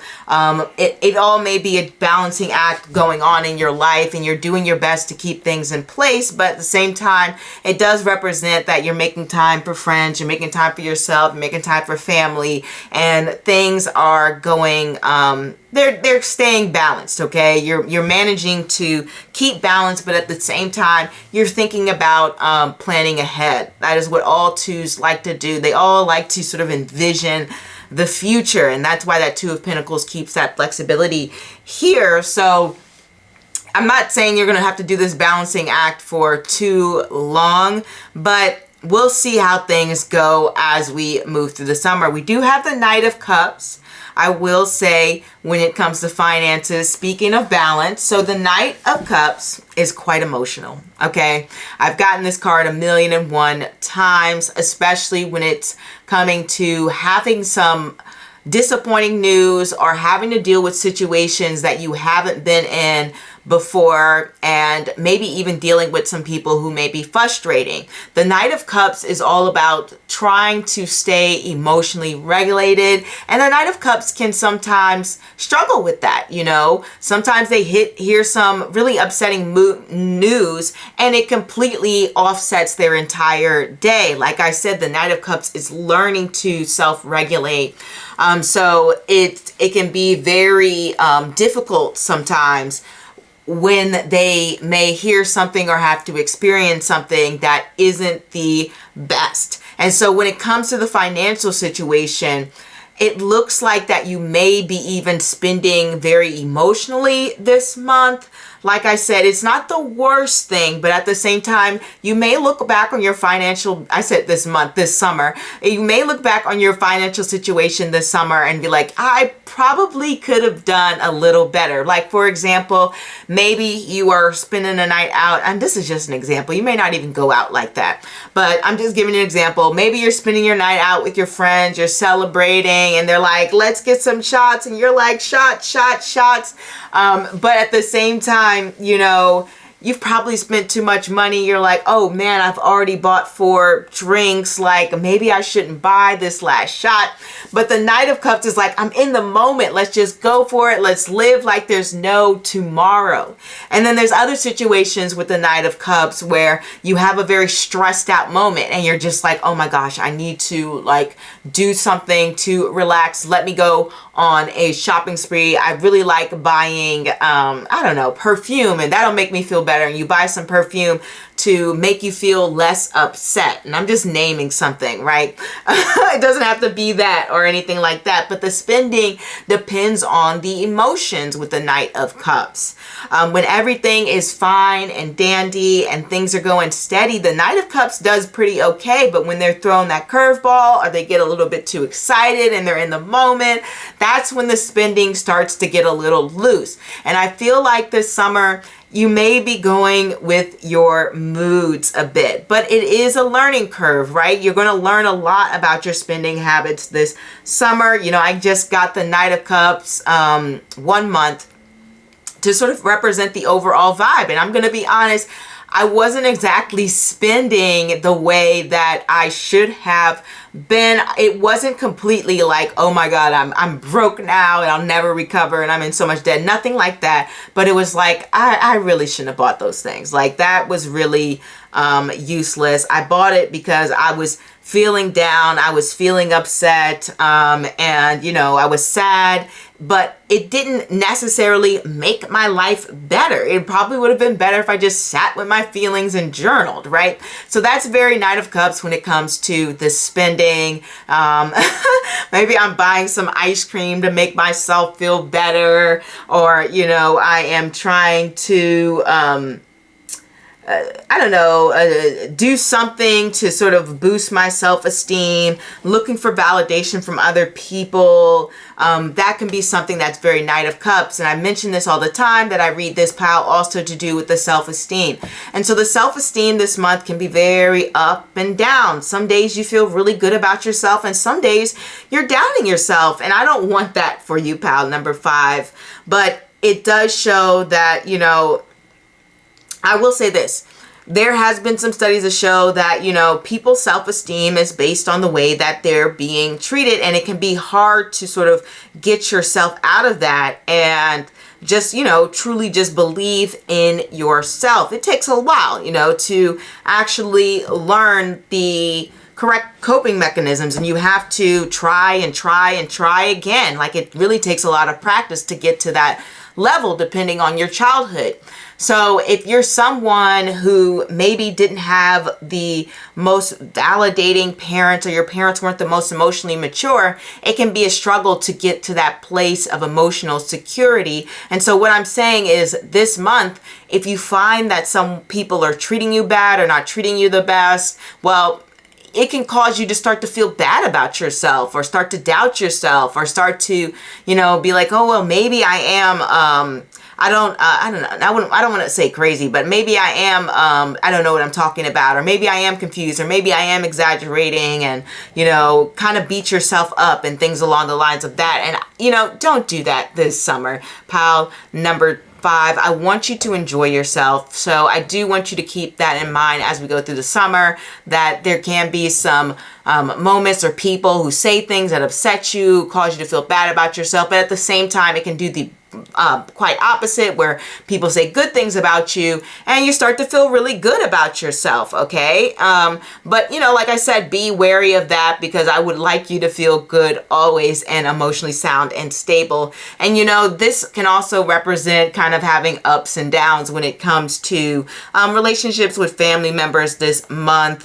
There could be some disagreements, or feeling like you guys don't see eye to eye, and maybe some, you know, parts of the summer you guys are really hanging out, then other parts you just, you know, not spending too much time together. It doesn't have to be hostile. It could just mean like, hey, I'm a little bit busy, I'm a little bit distant, especially with this 2 of Pentacles. Like I said, it represents being at a distance sometimes. So it may not even be like, oh, I'm not spending time with you because we have beef. It could just be like, well, I'm busy and I kind of have some things to do, and I don't really, you know, have time for that. But I do want to say, chill out on any emotional spending. Take a pause, you know, wait a full 48 hours before you think about making any purchases. Because like I said, the Knight of Cups, they can try to spend on things to make themselves feel better, or like I said, if they're feeling excited, they want to fit into the crowd, they want to keep up with the Joneses. The Knight of Cups can be like that. Like, I want to be stunting and fly too this summer, and they see everyone dressed really great, but then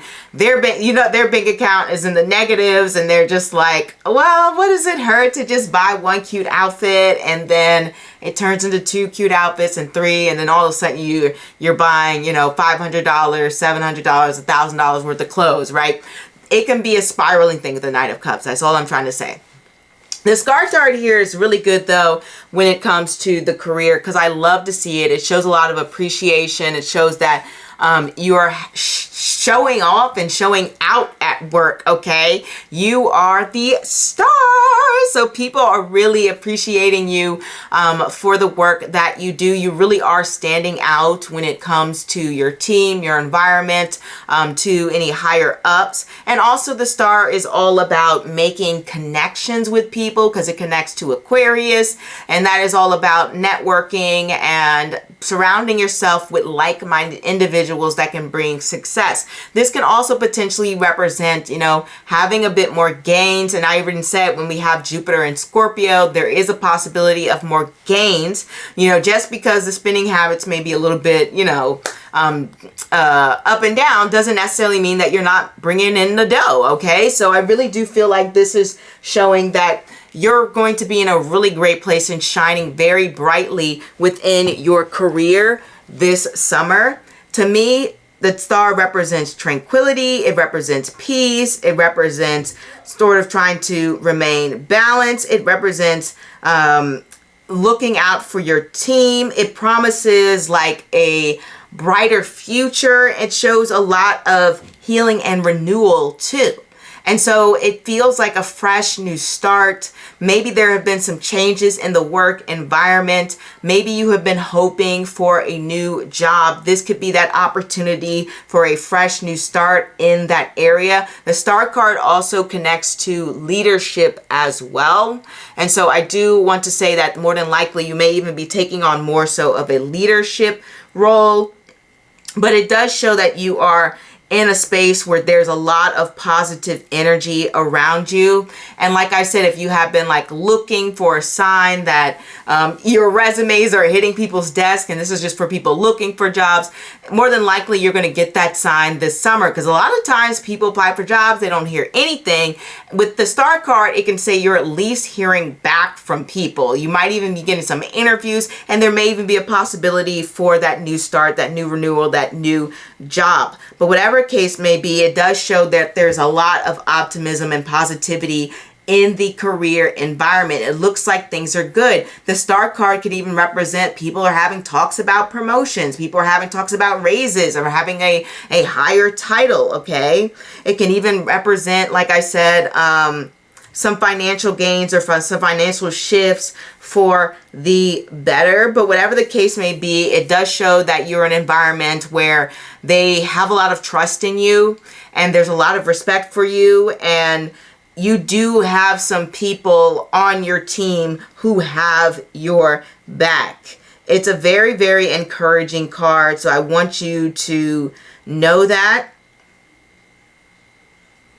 And I feel as though you might even feel like, maybe for some of you, because I do read this as just general goals sometimes, you may even feel that you might have received a calling over the summer. Like maybe you just have a job and it just pays the bills, but this summer you may feel like you're being called to your higher purpose. The Star card can do that. It can represent that inspiration. There goes that word again. Inspiration is coming to you to move in a different direction, and that's something that can happen with the Star card. But this also, for some of you, can represent innovations and changes and transformations in the work environment. For example, this is a small example, implementing like AI or implementing a different system that you use, or even just some changes in the rules, whatever the case may be. But the Star card isn't stagnant. It is about transformation and change. Remember, it does connect to Aquarius, so it's about doing things differently and going with a new wave and moving into a different direction. Think about how when Pluto went into Aquarius like last year for a little bit, it's still here, it's here now, but like I remember when it dipped in and out and we had that AI boom. So like I said, it's about moving things forward and going towards the future. And that's why I say that there may be some upgrades or transformations either at work or in your career in general, like I said, being upgraded to a different title, making more money, etc., things along the lines of that. And if you are unemployed, like I said, you may even feel a calling to a different area. That could be whether you're employed or not employed, or you can start hearing back from people and it's like, oh, finally, people are seeing my value. They see that I'm somebody who may be good for this job and position. Let's move on to the 10 of Wands, because I'm talking too much with these cards. You guys know I get really into it. And so when I see the 10 of Wands when it comes to family, it's kind of interesting because I just did the the June readings, and we got the 10 of Wands to represent these family, friends, loved ones placement.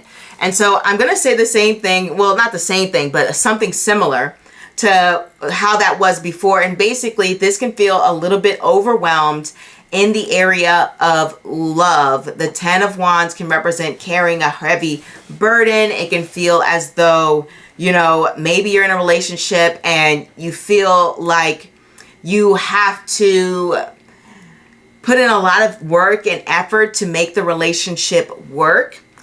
This can also represent, you know, taking on the burden of having to take care of your partner, because some people have partners that fall ill.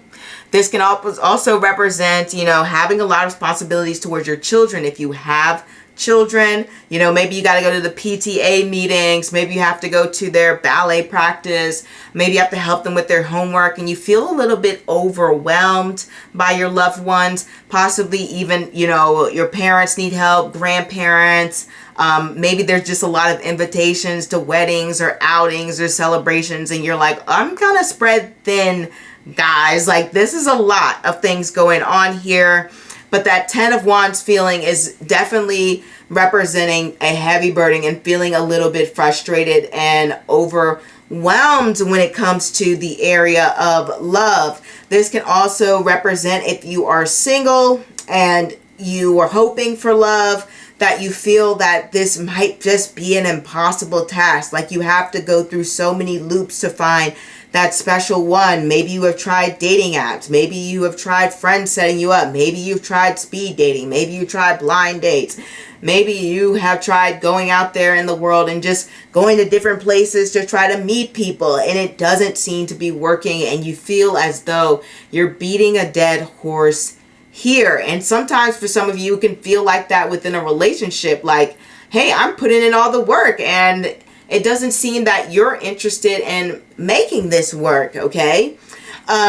And that's for some of you, but for some of you, it can also just represent that you're both doing your best to try to deal with any conflicts or any sort of disagreements about the future or perspectives and the way that you see things going. That can be the 10 of Wands when it comes to relationship. And if you're single and you're not even really looking, this could just represent that you're tired. Like you don't want to do it anymore. You're done with this horse and pony show and putting yourself out there, and you're just like, I can't go any further. Like, please let it end. Like, it just seems like a never-ending cycle trying to meet this soulmate, this one that's special for me, and I just don't think I can run the rat race anymore in the area of love. So some of you are just worn out by love. Like maybe a lot of you are feeling a little bit worn out. You may even feel as though you are being pulled in all different directions when it comes to friends and family. 10 of Wands is all about having a lot of responsibilities. And so maybe going to a bridal shower, going to a friend's birthday, going to another celebration, helping, some friend move. That's having a lot of responsibility towards friends and families. And so this particular summer just feels like you have that going on. I will say though, with the 10 of Wands, it doesn't necessarily mean that you won't have fun. If anything, the 10 of Wands represents having ample opportunities to go out there and experience enjoyment. So don't think the 10 of Wands means you're just going to have a summer of no fun and lots of responsibilities and burdens. No, it just represents having a lot of different options and not having the time to necessarily do everything, because your responsibilities may bleed into your free time, but that doesn't necessarily mean that you won't enjoy yourself and have a good summer. I want you to keep that in mind. And the 10 of Wands, like I said, can just represent having a lot of different places to go and not being able to do everything, but you're trying to, but do you have the energy for it? Maybe not, okay? Maybe not, all right? Sometimes we want to do it all, but our bodies can only do so much. We only have so much time and things along the lines of that.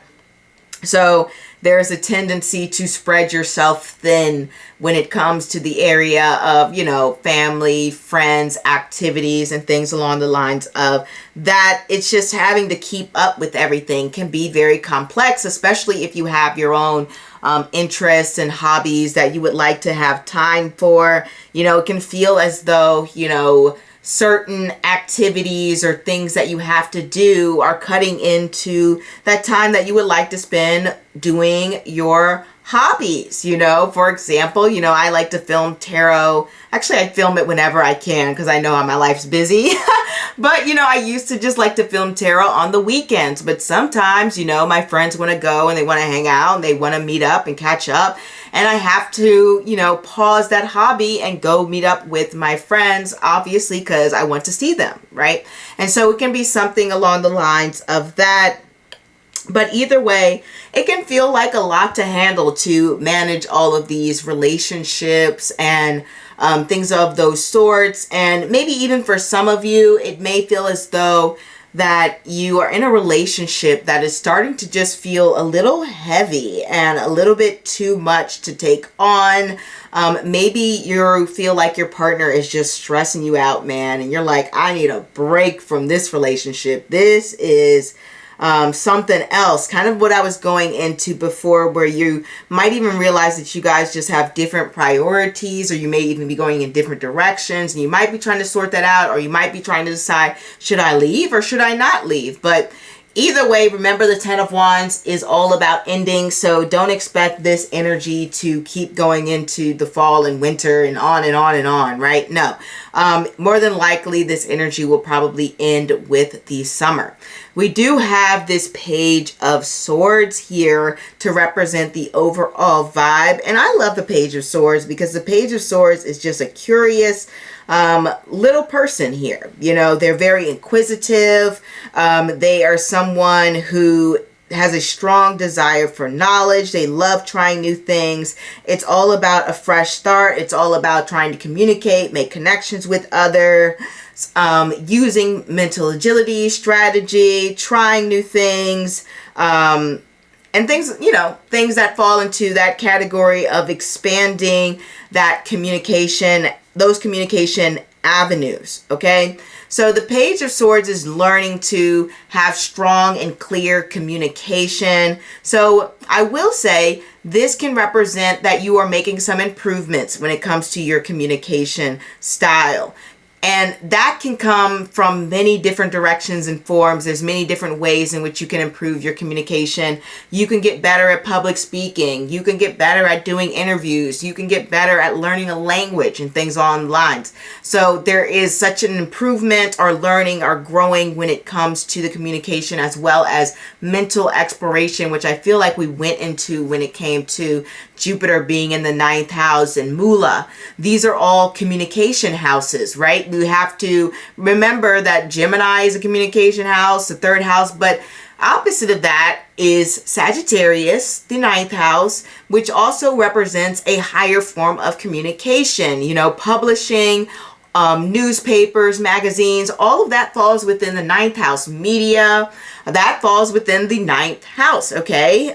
There's lots of different types of media out there, and some of that is 9th house related. And so this can represent consuming different medias, taking on different books, or learning different subjects, or learning about different facts and things that relate to the areas of communication. I've seen the Page of Swords to be really interested in having a lot of different small talk. So this may be the summer of small talk, okay? Where you find yourself making a lot of short conversations with strangers you meet. And it can represent meeting a lot of different characters, especially since we have that Jupiter 9th house Scorpio going on here. You might even find yourself in deep conversations with strangers that you'll never talk to again. So that is something that can go on here with the Page of Swords, but they're always seeking new information. They're always trying to navigate conversations in a way that is more fluid, and that is the best way to communicate their ideas. Like, they're trying to figure that out, being the Page of Swords here. It represents, you know, having a sense of clarity, gaining, you know, knowledge. I don't know how else to say gaining knowledge. That is what the Page of Swords does. It can also represent having a lot of different news, or having some gossip. Maybe this is the summer where you're having some eye-opening gossip, okay? It can happen here. The Page of Swords is a gossip queen. I do want you to know that. Also, I would say the Page of Swords can switch up their look a lot. And since we have the Two of Pentacles kind of representing your energy that you're in now, there is a quite strong possibility that you may be experimenting with your look. I generally see the Page of Swords to experiment more with their hair than anything else, but I have seen people who embody the Page of Swords. Like, I might always get the Page of Swords for them, and they would switch up their hair a lot and experiment in that manner, and they would always have some gossip or some news story or some sort of, like, you know, viral video that they might want to talk about and things along the lines of that. So you might be very tapped in to the culture and all of those viral moments that might be going on through the summer. But obviously the Page of Swords just represents a sense of exploration, wanting to try new things, but at the same time, you're not completely unguarded and you're not letting every single person in, but you are being welcoming towards other people. You're like, hey, I want something new. I want to try something that can be exciting. And the swords connect to the 3rd house, the 7th house, and the 11th house. And those are very sociable houses. Hence how I'm mentioning that you may be meeting a lot of different new characters going on here. Whenever you have the transits to those areas, best and believe new people are coming into your life. I remember the time when, Jupiter is going through my 3rd house. That is when I started college the first time, taking a whole bunch of different classes. Obviously, I went to a small high school, so going to college was like, wow, I'm meeting so many more people. Had different planets go through my 7th house. I had gone from being more in sort of like a smaller environment where I work with a certain team to now I'm going to, different sites or meeting people from all over different departments in a work environment. And with the 11th house, I remember meeting people who were very international, all over the place, from all over the world. So definitely it's like it's expanding the group of people that you interact with. And so I feel like this summer you're interacting with a lot of different people. It's a very, very talkative summer. No quietness here. There's a lot of communication going on. Yes, there can be some misunderstandings, some tiffs, some arguments. That's what the Page of Swords, they're learning to navigate that, all right? They can bicker a bit. They can get bored and want to start some arguments too. I've seen that too with the Page of Swords. But overall, it does represent having an amplification of communication this summer. It can also represent traveling, once again, going to different places, because you have to remember pages are all messengers, and messengers do not sit in place. Now, do they? They have to go to one location to the other. So there is that going on. So keep that in mind. I will say the Page of Swords is a little bit more local than maybe like a Knight or the Queen of Swords or the King of Swords or something like that. But overall, it does represent expanding out into different areas. And we've already sort of mentioned Moolah here, but I guess I'll give just a little bit more when it comes to Moolah's energy. So Moolah is a very interesting nakshatra because of all those things I mentioned before, being like this awakening point for spirituality.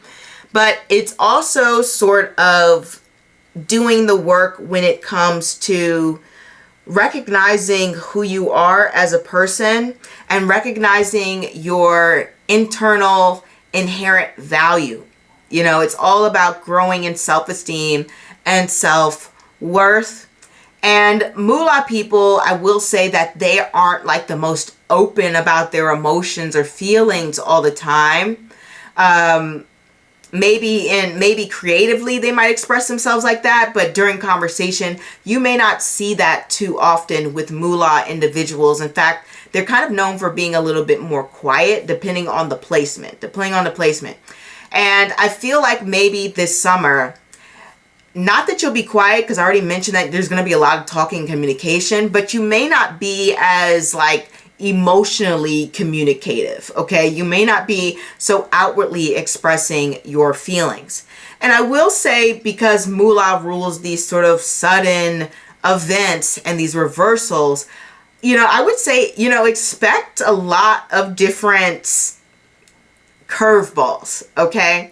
Expect a curveball this summer. And I do want to say that Moolah's energy can be very much like, what's the word? Not wanting to focus so much on the material realm. Your mind may be in other areas that bring more spiritual fulfillment towards you.